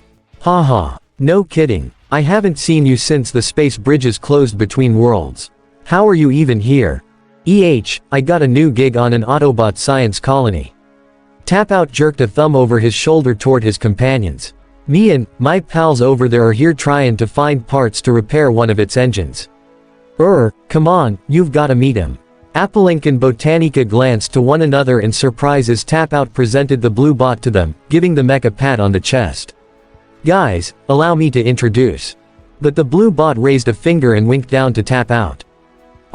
Hold on a sec there, bud, I've got this. He placed his hands on his hips and held his head up high. So, you two are part of this science colony, I'm guessing you do a lot of studying up there. Applelink went to respond. Yes, Well, you're in luck.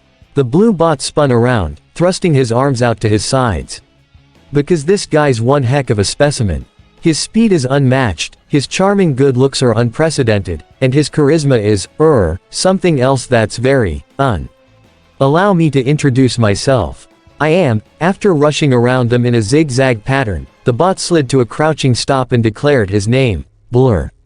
The fastest bot on Velocitron. Both Botanica and Applelink couldn't help but stare incredulously, Blur's over-the-top introduction leaving them baffled. That is good and all, Botanica broke the silence, pointing down to Clocker. But if you have not noticed, we have a very injured young one here. Oh, Scrap, you're right. Blur immediately bolted up next to her and crouched next to Clocker, rapidly patting his cheek to try and wake him up. Hey, Clocker, hey. Eventually, Clocker let out a groan and his optics flickered open, to which Blur sent him a salute. Haha, thought we lost ya here, bud. All at once, Clocker's expression brightened up and he hopped to his feet excitedly. Blur, you're here. Well, of course, I'm pretty much everywhere on this planet when I need to be. Blur craned his head down toward Wildbreak, giving him a nod. And how about you, old man? Any broken parts or anything? Wildbreak chuckled and shook his head. No, I'm about as good as can be, Blur. Though I gotta say, for a bot who's so fast, you're always fashionably late. A sheepish grin worked its way to Blur's face, rubbing his neck anxiously. Well, I was in the middle of something. Sorry. Lemme guess, training to try and beat Override again, Wildbreak winked, which earned a groan and a roll of the optics from Blur. Thought so. You might be the fastest bot on 2 feet on Velocitron, Blur, but when it comes to burnin' rubber, ya ain't got much to roll on. Oh, gee, maybe it's because I'm a hover car. Could be. Wildbreak grinned cheekily. But that never stopped anyone else before. Beep, the sound of a horn garnered the group's attention back toward the road, where they spotted a group of approaching vehicles making their way toward them. And, wouldn't ya know it? Here comes the lady's entourage now. Blur's head snapped around, his optics wide in concern. Crud, seriously. They followed me. Approaching the group were a trio of vehicles, a teal and miney green space coupe, a crimson-red roadster, and a big, navy blue armored truck, the former two taking the lead by a mile ahead of the slower one. The first to transform, though, was the coupe, the bubble-shaped dome over its cockpit retracting to do so. *WHRRTSCHZZTSCHZZTSCHZZCHKT. From there, the car changed into a female bot who was about a head shorter than Blur, her wheels nestled inside of her shins and behind her shoulders. The front of her alt mode became her chest and her door panels folded onto her forearms as armor. What's more, some lavender detailing was revealed, namely in her legs, midsection, arms and facial features. Her helm was rounded and, like Blur, she had a pair of wings molded on either side, though hers were much smaller. Also, she had a small yellow light in the center of her forehead. Her blue optics narrowed at the blue bot as she stormed over to him. Blur, what did you do now? Hey, Moonracer. Blur greeted, smiling in the presence of imminent danger. Long time no see, We saw each other literally yesterday, Blur. Moonracer reached up and grabbed his collar piece, tanking him down to her level so she could glare straight into his optics. Now, what happened? She demanded through gritted teeth. I saved an old man, a kid and their friends. Moonracer blinked at that and peered past her friend, seeing Wildbreak, Clocker and the Autobots all waving nervously behind him. Oh. With a surprisingly powerful shove, Moonracer pushed Blur onto his aft and put on a cheery smile. Well, in that case, everything's fine then. Blur groaned and raised a single finger. Thank you. *WHRRTSCHZZTSCHZZTSCHZZCHKT*. The red vehicle transformed next, taking the form of a very curvy bot. The front end formed a pair of extravagant shoulder pads while the rear formed the legs, the door panels finding a home on the bot's arms. The bot's body itself was also quite curvy and, in some areas, kind of sharp, especially the fingernails and the tips of the feet. One might mistake the bot for a femme at first glance, but their face would say otherwise. He was assuredly a male bot, as indicated by the black, metal goatee on his chin, which contrasted against his snow-white features. His head was donned with a curved, red helmet with a long, pointed crest in the center of his forehead, his red optics almost blending into it. The mech put a finger to his chin, regarding the Autobot arrivals with great interest. "Oh, my, not every day we see some new bots on Velocitron," he said in a raspy yet flamboyant tone. "Especially not with such a diverse background." He pointed to Applelink in particular. "You there. You wouldn't happen to be a Maximal, would you?" Applelink gulped hesitantly, but answered nonetheless. Yes, I am." "Ha. Splendid." The red bot craned his head down to the large, Navy truck that pulled up next to him, placing a hand on his hip. "Breakneck, this is sure to interest override, I'm positive." *WHRRTSCHZZTSCHZZTSCHZZCHKT*. Finally, the truck transformed into his robot mode, and there was no mistaking him for anything other than a mech. He stood head and shoulders above everyone else there, his large, blocky form contrasting against his compatriot's curves. The tires of his vehicle mode had settled in his shoulders and in his calves, with his front end splitting his half to form the shoulders. Popping up from his broad, square chest was a silver-helmed head with blue detailing along his forehead ridge, his yellow optics complementing his orangey-red facial features. Breakneck placed a hand on the red one's shoulder. "Let's not get ahead of ourselves now, Knockout," he spoke with a gravelly voice. "These people are still complete strangers. Better to ask 'em why they're here first before talkin' 'em to the boss lady." Knockout rolled his optics, his smile disappearing in slight frustration. "Oh, very well." And, without missing a beat, he strode up to the Autobots while exuding so much confidence that it took them all aback. "Greetings, newcomers. Allow me to introduce myself. My name is Knockout," he gestured up to his partner. "My distinguished life partner, Breakneck," and then over to the green femme. "And our charge, Moonracer. Tell me, what brings you here to our humble planet, Velocitron?" Despite the strong greeting, though, Botanica didn't miss a step. "Gentlemen, allow me to handle this." She met Knockout halfway, clearing her throat. "Ahem, well good sir, we are Autobots who have been sent here too." Autobots. It was only then that Knockout noticed the red sigils on their chests, and almost immediately, his smile once again disappeared, replaced with a snarl. "You traitors." He lifted his hands and they retracted into his arms, replaced with a circular saw on one arm and a large, deadly drill on the other. "Breakneck. Back me up." The larger bot narrowed his yellow optics as a gun emplacement shifted up on the right side of his head, followed by him bringing out a massive hammer from his arm. He skulked over and glowered down to the Autobots in disdain. "You've picked the wrong planet to land on, you little scraps." Whoa. Moonracer cried out as she rushed up between the two parties, facing the armed duo. Guys, settle down, please. What's going on here? What's going on?" Knockout's features wrinkled as he scowl deepened.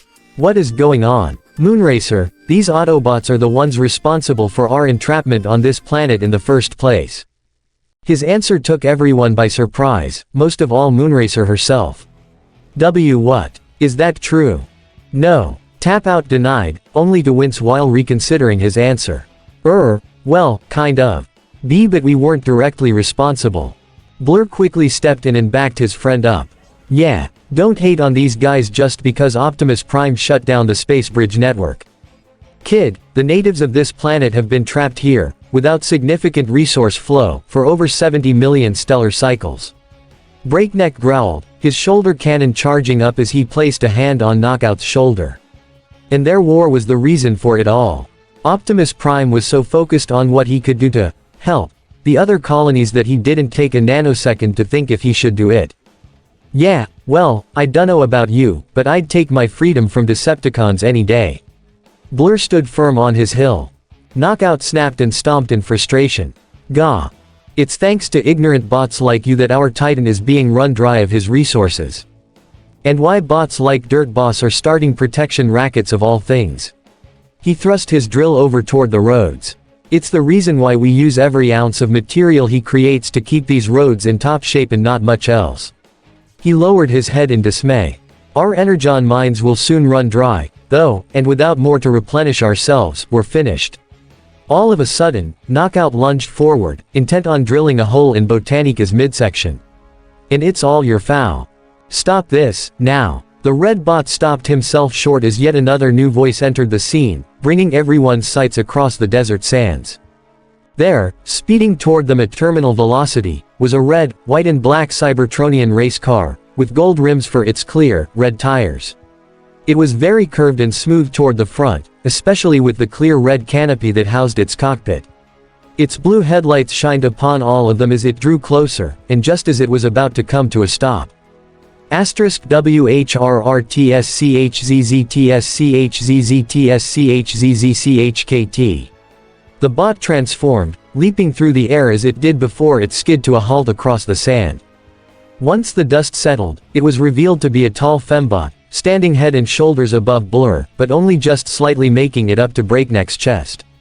The back of her vehicle mode had moved onto her back as her canopy shifted up to form her chest, her rear wheels spinning inward to bring out her arms. Her shoulders and forearms were mostly black with gold detailing, and her entire front half split to form her legs, her headlight parts flipping out to form her feet. Finally, her helm was very unique, with a large head crest in the center with blue venting inside of it. She had a pair of red fins on either side of the crest and her face was completely gold painted, her blue optics burning a hole into Knockout accusingly. "What is going on here?" she said in a firm, commanding voice, placing a hand on her hip expectantly. His expression falling in fear, Knockout pulled his weapons back as quickly as he could, trying to cover himself. "Oh, Override. Funny seeing you out here. These aren't your normal racing grounds, hee hee." The femme, Override, raised an eyerage at the bot. "I think you'll find, Doctor, that I can go anywhere I want. This is my planet to lead, after all." "Oh, of course it is. Silly me." Knockout waved his hand with a cheeky smile. "So, what does bring you out here, then?" "I was trying to follow a lead on all of these shakeups going on," Override answered, craning her head away from her resident medic toward where the trio of troublemakers had fled. "And judging by the fact that Ransack, Crumplezone and Dirt Boss all drove off that way like they were spooked by something, I get the feeling that they were just taught a lesson." It was then that Clocker piped up, eager to explain things to his planet's leader. "Oh, Miss Override, that'd be their doing." The little orange and blue bot gestured toward Blur and the Autobots with a bright smile. "These guys protected me and Wildbreak from those three. Isn't that right, teacher?" "Hee hee, yes sir," Wildbreak chortled, placing his hands behind his back as he hobbled up to the femme. "Miss Override, we've got a bunch of genuine heroes on our planet." "Do we, now?" Velocitron's leader eyed the Autobot trio, regarding them with curiosity only to then shift her attention to her self-proclaimed rival. "First off, Blur, why am I not surprised to see you here?" "Ah, well, you know me, Override." Blur began running in place so fast that he left a hole in the ground at his feet. "I'm running around this planet so fast that I might as well be everywhere. And that's no exaggeration because I'm practically upside down inside out tandle around. Smack. Ow." Override withdrew her hand, chastising the speedster. "Blur, you're fast talking again. What have we said about that?" Blur frowned and hung his head. Sorry. I guess I got nervous again." Well, in any case, good job." Her focus went back to the newcomers, greeting them with a smile. "And the same goes for you, too. Sorry you had to deal with Dirt Boss and the gruesome twosome. They and their group aren't exactly the most well-respected bots on Velocitron, if you catch my drift." But then, she noticed Tap Out and her optics widened a little. Wait a nanoclick, I recognize you. Tap Out was taken aback, pointing to himself in shock. Why you recognize me, ma'am? Yeah, you came in 5th in our 400th annual Piston Cup. She leaned forward slightly to look him in the optics. You're, Tap Out, right. Good to see you again. However, she also noticed that he wore the Autobot sigil, which made her wince a little. Ooh, but you all are pretty brave wearing those insignias around here. She peered past her shoulder, giving Knockout a nasty glare. In case someone hadn't already made it clear, neither Autobots or Decepticons are really popular around here. We have noticed, yes. Botanica bowed her head. We apologize for any inconvenience we have caused, Miss Override. But the red and white femme simply brushed it off. No need for apologies. If anything, we should apologize to you, she grit her metallic teeth at Knockout threateningly. Isn't that right? She seethed. Absolutely frightened, Knockout sucked up his pride and gave a meek, sorry, to the Autobots. Thankfully, Breakneck was more genuine in his regret. Yes, we're very sorry. It's just that, things haven't been easy on Velocitron for the past 70 million stellar cycles, and, he placed a comforting hand on Knockout's shoulder. We're all under incredible stress because of it. That's understandable. Applelink nodded. And believe me, we know that Prime's decision to cut off the Space Bridge network wasn't popular with a lot of people. But a gasp escaped the ape-bot's throat as Moonracer suddenly popped up in front of him, wearing a bright, happy smile. Ooh, you mentioned that you're a Maximal, right? That means you transform into some kind of beast. Applelink coughed into his hand, but answered nonetheless. Yes, I do. I transform into a cybernetic gorilla. A happy squeal passed Moonracer's lips as she danced in excitement. That is so cool. Can I see? Can I? Certainly. Beast mode. *WHRRTSCHZZTSCHZZTSCHZZCHKT* within seconds, Applelink had entered his ape mode, still larger than Moonracer but with a more hunched stance. And seeing that only made her dance in place even more. So cool. Applelink and the other Autobots were somewhat confused at her behavior until Breakneck explained, yeah, our girl is on the younger side. She hasn't really experienced the war or anything. In fact, she was created long after the Space Bridge network was cut off. He rubbed Knockout's shoulder comfortingly. We took her in and raised her, but she's been eager to see and experience new things outside of Velocitron for a long time now. Wait. Moonracer gasped in realization. This could be my big chance. She zipped over to Blur and stared, shaking him by the shoulders. Our big chance, Blur. We can finally make something of ourselves. WOAOAH. Hold on there. Blur took hold of Moonracer by her hands, ceasing her incessant shaking. What the heck do you mean by that, Moon? What you mean? What do I mean? I'm saying that we should help them help us. Blur, Knockout and Breakneck all tilted their heads in confusion. Sweetheart, I don't think I follow. Knockout voiced. Don't you see? These guys showed up at the right moment. Moonracer spun on her heel and saluted her planet's leader. Miss Override, ma'am, I think we should ask these bots to help us in finding out what exactly is going on with all these shake-ups. Maybe we can finally get to the bottom of it. Override pursed her lips in thought. Well, I dunno, Moony. It's a nice idea, but we can't possibly have our guests. Actually, Tap Out piped up. I kinda already got the ball rollin' on that one. With everyone's attention now squarely on him, the Autobot brawler took out a small device from his hip, a silver remote that had a large, beeping red light in the center. And above it was a glowing radar screen with a blip moving up.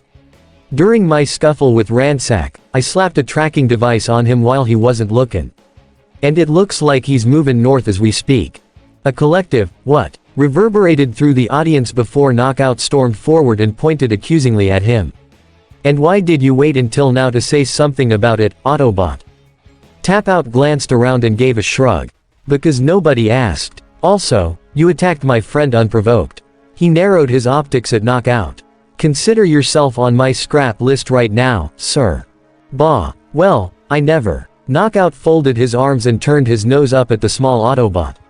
Well, if that's the case, then we don't need your. Yes, we do. Override overruled. Knockout's jaw dropped in disbelief. What? B but override, ma'am, I. Your bias against Autobot and Decepticon alike isn't needed in this situation, Knockout. The commanding femme admonished with a dismissive swipe of the hand. Teamwork is. Sure, am I a bit sour that the Space Bridge network was cut off? Yes, I am. But I'm not going to go around blaming every Autobot and Decepticon I see. She set her optics back to the Autobot trio. Tell me, is Optimus Prime still alive? Botanica bowed her head to override. Yes, it was just recently confirmed. He is part of the reason why we're here in the first place, actually. Our space colony, the Kimia, was headed to his location, a planet called Earth. Applink elaborated further. But we've been dealing with a dangerous, predatory creature that's gunked up our engines and now we need parts to repair it. That's what we've been hoping to find when we landed here. Override nodded in understanding. I see. Well then, this situation is pretty serendipitous. She pointed up north. If that's the direction those three are headed in, then that's where we'll probably find where their gang's been hoarding all of the engine parts. So these guys have a monopoly on them. Tap out guessed. More like stealing them for themselves. Clocker tightened his fists angrily. And the things is, we don't know why. Sure, this gang is made up of a lot of troublemakers, but they've never all come together like this before. Override placed a hand on Clocker's shoulder reassuringly. Which is why I wanna get to the bottom of it. So with that said, she raised an eyerage toward the Autobots. You all in? Applink, Botanica and Tap Out all looked to one another to confirm, but their unanimous smiles were all the answer any of them needed. Of course, we will help you, Override. Botanica affirmed with another bow of the head. It would be our pleasure, in hopes that we can both bring peace to your planet. Her gaze trailed back toward Knockout, who simply huffed and turned away again. And perhaps ease the friction with some of our harsher critics. We appreciate the help. Breakneck lowered his head as well. And again, sorry for resorting to violence first, he gazed up to his life partner and nudged him with his elbow. Right, Endera. Knockout sighed and gave in. Oh, fine, very well. I suppose if this must be done, then I will keep an open mind. Still, he kept a sharp optic on the Autobots. But be warned, it is hard to earn my trust, Autobots. And we'll work hard to do so. Applink put a fist to his chest. Count on it. That said, if we're confronting the enemy head-on, it'd be prudent to have some additional hands on the scene. He reached up to his head and activated his comlink. Applink to Ty. Can you patch me through to the Kimia? I'd like to speak with Railspike. Back on the ship in question, Brainstorm was baffled, to say the least.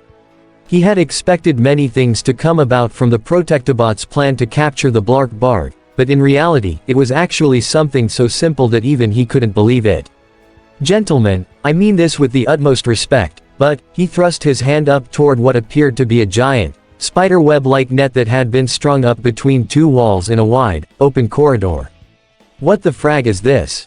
It's a net. Blades replied irritably. What's it look like?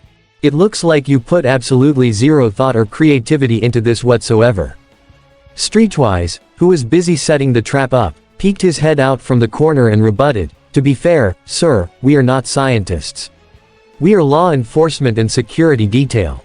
Groove backed him up from the opposite side. Yeah, we're paid to keep the people safe, not be all scientifical. The Kimia's headmaster sighed and facepalmed, already feeling exacerbated by the sheer lack of forethought on display. Listen, guys, I respect simplicity as much as any other bot, but perhaps resorting to the literal oldest trick in the book isn't really appropriate for this situation. Oh, don't you worry, Brainstorm, sir. Rook assured with a smile. I can promise you that this net is no ordinary net. It's been specially designed to ensnare and secure anything that gets caught in it. Correct. First Aid reached out and tugged on one of the strings with 2 fingers, showing just how strong it was, as well as the fact that it seemed to get tighter with every pull. This net is far more than meets the eye. The material it's made out of actually sticks to and confines whatever falls into it, and the more it struggles, the more the net constricts around them. Rook, the spray. Gotcha covered. The guardsman pulled out a spray can from his chest storage and sprayed his comrade's fingers, which allowed him to pull them off the net. The only way the blark barg is gonna be getting out of this trap is with this spray. Ah, I see. Brainstorm nodded, giving the duo a nudge to their shoulders. Well, I gotta say, I very much misjudged your planning. Well done. Out the corner of his optic, Brainstorm saw the Protectobot leader approaching, to which he gave a nod. Hot Spot, is everything ready? Hot Spot saluted, though he was still visibly hesitant. It will be very soon, Brain. All that's left is to lure the alien here. He lowered his arm and huffed. So, there's not much I can do to change your mind, is there? Brainstorm shook his head. Hot Spot, you've been on this vessel long enough to know how hard that is. Huh, yeah, just thought I'd try. Beep beep beep. The lead scientist was caught off guard when his comlink started beeping, leading him to step away from Hot Spot for a moment. Oh, excuse me, I've gotta take this. He lifted his arm and brought up his built-in holoscreen, which projected a visual of his collar. Railspike, talk to me. What's going on? Brainstorm, sir, we've just received a progress report from Applink. The leader of Team Bullet Train answered. That made Brainstorm brighten up. Ah, good. I'm assuming some good things are happening. Well, there is some good news. As it turns out, the planet that we sent them to was actually Velocitron. Railspike's words managed to catch everybody's attention, the Protectobots all gathering together in excitement. Whoa, no way. Groove beamed happily. The Speed Planet. First Aid let out a breathy laugh, coming to grips with the revelation. I can't believe that we just happened to stumble across one of the Cybertronian colony planets. This is fantastic news. I agree. Brainstorm clenched a victorious fist.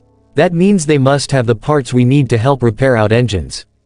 However, Railspike coughed into his hand at the mention of the parts, continuing where he left off.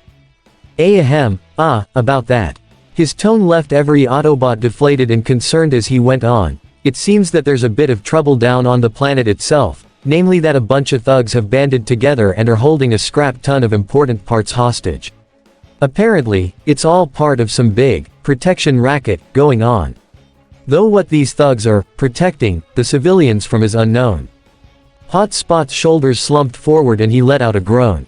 Of course, it can never be easy, can it? Brainstorm shook his head. It never is, unfortunately, though the behavior of these thugs is plenty strange. Despite his inquisitiveness, though, the headmaster focused on the main task. So, what have they decided to do? Have they made contact with Override yet? They have, and Tap Out actually managed to put a tracker on one of those thugs. Rapid Run interjected into the conversation, leaning in on the right side of the screen. But, they have requested some more backup. It sounds incredibly serious, sir. Midnight Express piped in as well, leaning in from the left. If we are to repair the ship, then I believe it prudent that we answer Appllink's request. Good point. So, who do you have in mind to send? Brainstorm's response was a collection of big, toothy smiles from the trio, to which he grimaced back at all of them. No. Almost immediately, his response was met with an echo of disappointment. Come on, man. Rapid Run threw his hands up. Dude, we've been cooped up here for eons and we've only formed the big guy about 4 times in the past 1,000 years. We need to stretch. Grumbling at the complaint, Brainstorm quickly reminded them, aren't you forgetting something important, though? Like, the fact that you 3 pilot this vessel. Sir, there's not much to pilot right now if we're just coasting along right now.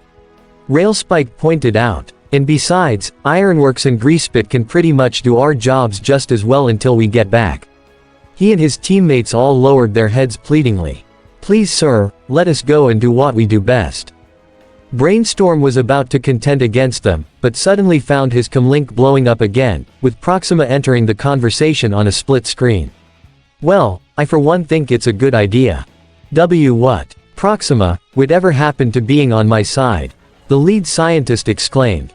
Brain, I'm on everyone's side. Proxima deadpanned. It's my job to keep everyone happy on this vessel, remember? And to do that sometimes involves me making decisions that you're not going to be too hot on.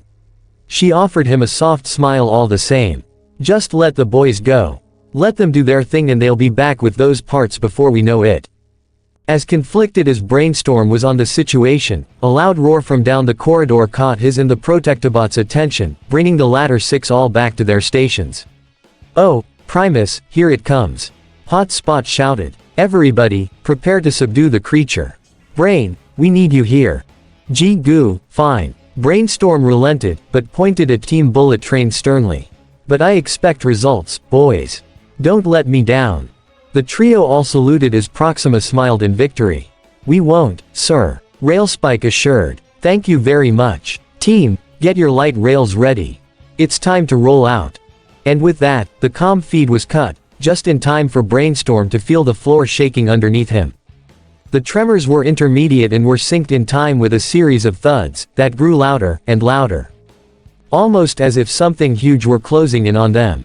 Oh dear. Brainstorm and the Protectobots were left stunned and speechless as a massive blob of pods in the shape of a humanoid body came stomping around the corner. Its arms and legs were glued together using the same goop that the Blark Barg excreted, and, sitting on top where the head should have been, was the Blark Barg itself. It seemed to be controlling the body, all with its 6 legs and forceps lodged in the goop, with several veiny extensions having spread out all throughout the pods, within which the Autobots could see civilian bodies in hibernation.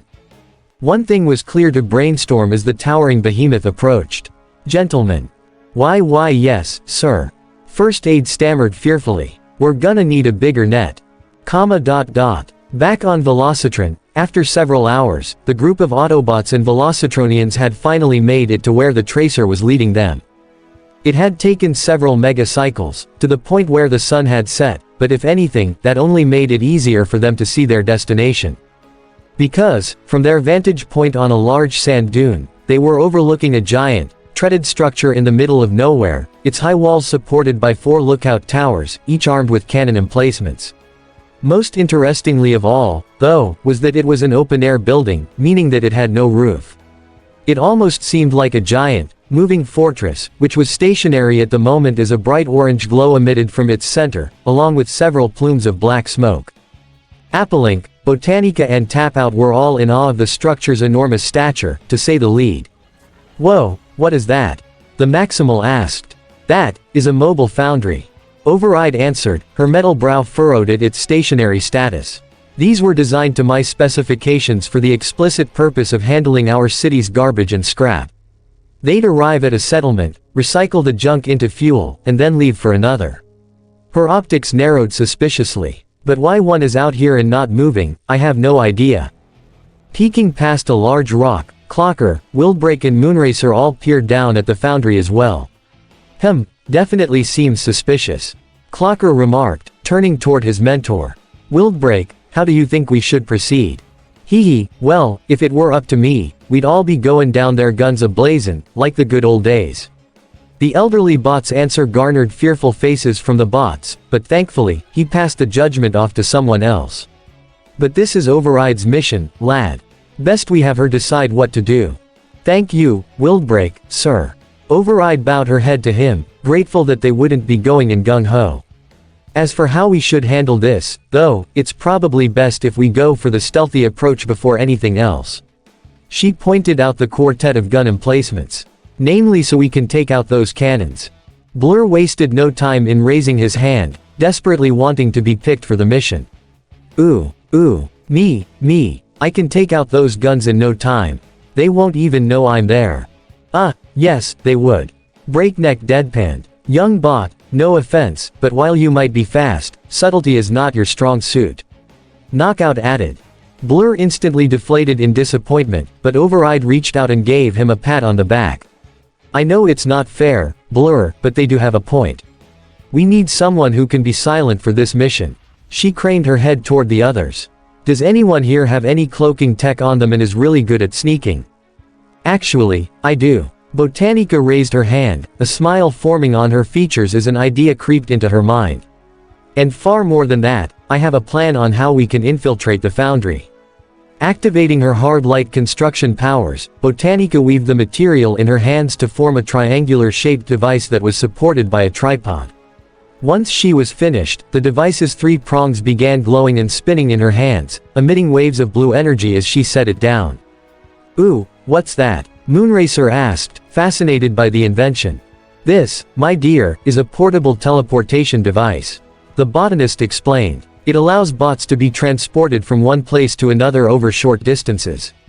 Think of it as a small, portable ground bridge unit, only with a more limited range.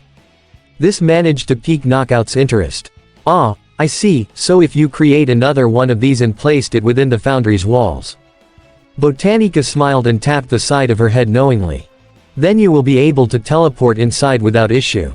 Sure enough, not 2 seconds later, and she made another one, though she tucked this one into her storage unit for safekeeping. First, however, we must observe whatever it is they are doing inside of those walls, as well as disable the defense systems, of course. *WHRRTSCHZZTSCHZZTSCHZZCHKT*. Transforming into her drone mode, Botanica took to the skies and said, "Wish me luck," before disappearing immediately, her VTOL fans only barely audible as she flew off. Ho ho, this plan might just work. Tapout rubbed his hands together intently. Let's hope so. Applink raised his arm, activating his holoscreen before typing in a few commands. Botanica, I'm typing into your camera system so we'll have visual. Copy. Copy. I will do my best to get good footage. Once the camera was properly set up, it wasn't long before Botanica had made it over the foundry walls, and down below was something that none of them could have expected. There, loitering about the place, were several bots all with identical body types, each one sporting a tan, orange and gray color scheme, with some dabbling in yellow. There appeared to be 2 body types, a one that seemed to transform into large, spiky trucks, and another that became speedy, spiky motorcycles. All of them had very generic heads as well, brown or orange helmets with red visors and silver faceplates, indicating that they were all cloned drones. You all are seeing this, correct? I am. Override put a hand to her chin curiously. Why did they seem familiar? Applink, however, knew exactly what these bots were. They're Junkins. But what are they doing here on Velocitron? Tapout pointed at the screen. I dunno, but I think we might be about to find out. Look. As Botanica drew closer toward the back of the foundry, she came across 3 Junkins in particular that were standing in front of a kneeling dirt boss, Ransack and Crumplezone. 2 of these Junkins had the same body types as the generic drones, only they had unique heads to them. The truck bot had a bullet-shaped brown helm with a mohawk in the center, and he had a welded eye patch over his left optic while sporting a handlebar mustache. Meanwhile, the motorbike bot had a horned, orange helmet, with both horns ignited with flames at their tips. He also stood with a hunch and had a very manic smile about him, his features twitching as he giggled gleefully and his optics darted around erratically. The third bot, however, was big. Much bigger than all of the other Junkins. He was mainly orange with dark brown and tan as his secondary colors, and going by the alt mode parts hanging off of him, the group assumed he must have transformed into a garbage truck of some sort. He also had a massive claw for one hand and his helm was thick and orange, with a huge chin and a spiked mohawk in the center of his head. His red visor made it appear as if he were in a permanent scowl as well. Oh yeah, these guys just scream trouble. Tapout remarked. Hee hee, ha ha hey hey hey. The bike Junkin cackled madly, leaving the bots feeling incredibly off-put. So, let me get this straight, mate, he stammered in a Nebulan accent as he stumbled toward the Velocitronian trio. You 3 weren't able to do your job, because a bunch of random bots beat the scrap out of ya. Dirt Boss raised his head, though he was visibly reluctant to answer. That is, exactly what we said, yes. The truck bot scoffed and jutted his chin out at the group. Bah, fraggin' disgraceful, he shouted, also in a thick, Nebulan accent. Ain't ya supposed to be the toughest bots on Velocitron? We didn't hire ya to be a bunch of failures. We're sorry, Mr. Scraffook, sir. Crumplezone apologized while he and Ransack bowed their heads profusely. Why yeah, we would've stayed to fight, but Override's cronies were on the way in. Override. The truck bot, Scraffook shouted, cutting Ransack off, with a good kick to the gut. Override ain't scrap compared to us. He snapped as Crumplezone went to check on his buddy. Ain't that right, Crashbar? Hee hee hee, you're on the money, Scrappy. Ha ha ha. The hunched cycle bot, Crashbar, craned his head up toward the garbage truck bot, his manic grin unrelenting. Ooh, the queen's not gonna like this one bit, is she, Trashmaster? Trashmaster let out a low, wheezing laugh, all while smoke billowed from his mouth. Hoo, no kiddin'. He was the only one without a Nebulan accent as well, his deep voice rumbling as he spoke. Once she gets back, you're all in for, oh, wait, here she comes. From the inner workings of the foundry came a new arrival on the scene.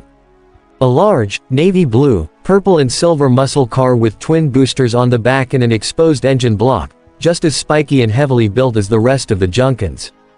The bot transformed, revealing herself to be similarly built to Scraffook, but with a more feminine build, though she was still covered in heavy armor like the others. The main difference was in her black helm, which was rounded and had steel plating in the forehead, while her sand blue facial features and magenta visor popping out against her helmet. However, the Autobots took one important note of this femme, something that left them all astonished. She had a Decepticon symbol on her chest. Are you seeing this? Tap Out exclaimed. I see it, but I don't believe it. Applink muttered. What? Moonracer and Blur leaned forward curiously. What's going on? Something that's made this situation a whole lot more difficult, the Maximal replied before relaying a message to their spy. Botanica, time to disable those guns and bring us in. This operation has officially entered Code Red. Inside the foundry, as Botanica underwent the operation, the blue and purple Junkin approached the troublesome trio with a sneer on her lips.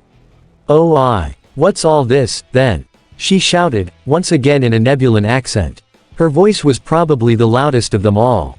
We just sittin' about with our thumbs up RAFTS, are we? There's work to do, ya bloody knobbers. Crumplezone and Ransack lowered themselves to her in fear and respect. We're sorry, Queen Axlegrees. Please forgive us, they echoed. The Queen, Axlegrees, scoffed at their pathetic display. Quit or winnin'. This place ain't a home for little glitches.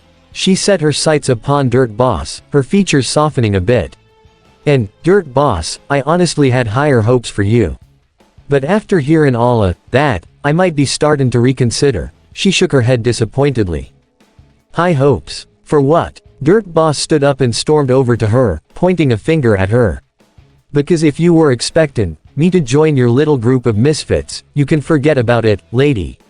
I ain't about this teamwork scrap anyways. He turned his back to Axlegrees and went to leave. I'm better off Allo, ow. But he didn't even get the chance to walk out before something latched into his shoulder and yanked him back. Axlegrees caught him with one hand, spun him around, and glared straight into his optics. You dare to turn your back on the Queen. You coulda had a sweet deal going on, Dirt Boss. All the riches the galaxy has to offer. A planet of your own to rule over. You coulda been a real boss. Her argument didn't exactly endear the monster truck bot to the idea, though. PFF'd, please. Just because you call yourself the Junkin Queen, doesn't mean you actually are. He nudged his head over to her three actual followers. The four of you are just a bunch of misfits who left the junk planet cause ya didn't like the way Wreck-Gar ran things, oof. Dirt Boss suddenly found himself on the floor, with Axlegrees stomping down on his gut. Screw Wreck-Gar. The femme roared in fury. That idiot has no idea how to actually be a leader. He's a ridiculous fool. She sneered and kicked Dirt Boss onto his chest, hoisting her hook weapon over her shoulder. I'm willin' to give ya another chance, though, Dirty. If Crasher, Heatseeker and Skidmark can earn their keep, then so can you three. She whirled around and slung her hook weapon toward Crumplezone and Ransack, who recoiled as it whipped at them. That goes for you knucklehead raggers. Shape up or ship out. The gruesome twosome immediately went to Dirt Boss's side to help him up, only for the purple bot to shove them away. Get off of me, you idiots. Gah, how are you even sure that this plan of yours will work, oh illustrious Queen? It was Crashbar who answered for him. Oh, that's real easy. He opened his chest and several small, red balls with fuses sticking out of them fell out, rolling across the floor as he cackled with glee. Ha ha. Bombs. Lots of bombs. Trashmaster, Scraffook and even Axlegrees, however, weren't too impressed. Crash, do you ever think about something other than bombs? Scraffook asked. Of course I do. After all, there's two things that solve every problem, Crashbar winked knowingly. Money, and explosives. Yeah, sure. Axel agrees, rolled her optics, the sarcasm dripping from her voice. But let's take things one step at a, thunk, ow. What the, recoiling after the unexpected impact, Axel agrees whipped her head around to see what fell on her, and it wasn't long until she saw it. It was some weird, triangular-shaped device that propped itself up on a tripod as it settled on the ground, spinning rapidly in place as if it were charging up. What's that? Trashmaster questioned. How should I know? Ah. Without any warning, the device flashed a bright light throughout the foundry, blinding every bot there. When their vision finally cleared, though, they were met with a shocking sight. What? Standing in the center of the room were 10 bots, many of whom had weapons drawn or were preparing to throw hands if need be. Alright, who ordered the can of whoop aft?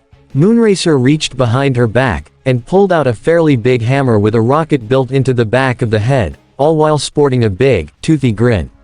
Because I've been itchin' for a good scrap. Is your friend okay? Applelink whispered to Blur concernedly. Yeah, she's just enthusiastic. The speedster replied before unholstering his own rifle and aiming it at the Junkins. Besides, I'm ready to throw down myself. Oh scrap, they're back. Ransack and Crumplezone screamed in unison, hiding behind Dirt Boss again. Axel agrees, however, was more angry than intimidated. And, who the bleedin', slag, Ryu sods. Stepping forward, Override raised her chin, confidently stating, I am Override, leader of Velocitron. She thrust her finger up at the Junkin leader. And I want to know exactly why you've been forcing our natives into your employment and having them shake down other innocent Velocitronians, Decepticon. However, hearing that word left Axel agrees, confused. Decepti what now? Decepticon. Tap out indicated the symbol on her chest. That sigil you're wearin'. It means you're a Decepticon. Now start talkin'. Wait, this thing. Axel agrees tapped the icon on her chest. I just saw a random bot in space wearing it and thought it looked cool. She gestured to herself up and down her body. Even changed me whole color scheme to match it. I ain't got no clue what you're goin' on about. Hearing that, the Autobots all fell forward, making Axel agrees roll her optics. Oh, whatever. Point is, you're trespassing, so I'm gonna exercise my right to blow you all to pieces.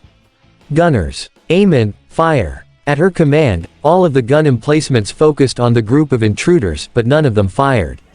Why ain't they blastin'? Why ain't they blastin'? Botanica wore a proud grin and placed a hand upon her chest. Oh, that would be my doing.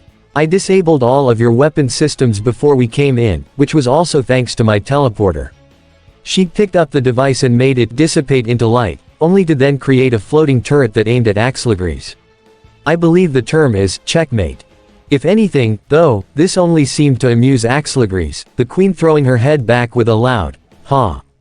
You think you've beaten us just cause ya took out our guns? That just means we get to bring out the real heavy hitter. Trashmaster, get ready. At her word, the largest Junkin widened his stance and placed his large claw weapon on his back, preparing for something. Scraffook, Crashbar, bring in some Junkitrons. It's time to unleash the beast. Way ahead of ya, ma'am.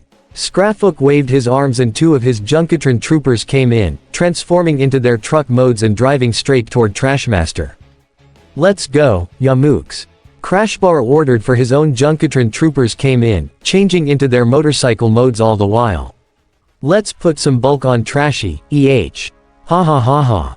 The Junkitron troopers drove straight past the Autobots and Velocitronians, who tried blasting at them, but unfortunately found that their shots didn't put a dent in their tough exteriors. Then, as they closed in on Trashmaster, the large Junkin grabbed the 2 bike drones with each hand, while stomping on the trucks with his heavy feet. Instead of being crushed, however, the drones simply transformed around him, bulking out his body in the process. At the same time, Trashmaster's head tucked into his torso and the claw weapon took its place, making for a massive, eyeless head that had a pair of exhaust pipes serving as horns for the monstrous cranium. By the time the transformation was done, the team were left astonished by the enormous, quadrupedal beast that towered over them. A combiner of truly mishmashed, atrocious proportions. What in the pit is that? Knockout exclaimed, stepping back toward Breakneck in fear. This, my lovelies, is a creation of ours. Axelagrees proclaimed as she jumped on top of the combiner's back. And, now, you lot get to witness just how powerful it is. Ladies and gents, say good day to, the beast let out a loud, reverberating roar as she declared its name, the Junkosaurus. The Junkosaurus lowered its optic-less head and let out a blast of black smoke from its maw, all while growling out, Grua, must, eat. Must, scraw app. This might have been a bad idea. Blur concluded. And it's the end of Season 2 Part 32 of this What If. I hope you guys like it. Don't forget to subscribe, leave a comment down below and subscribe to the channel.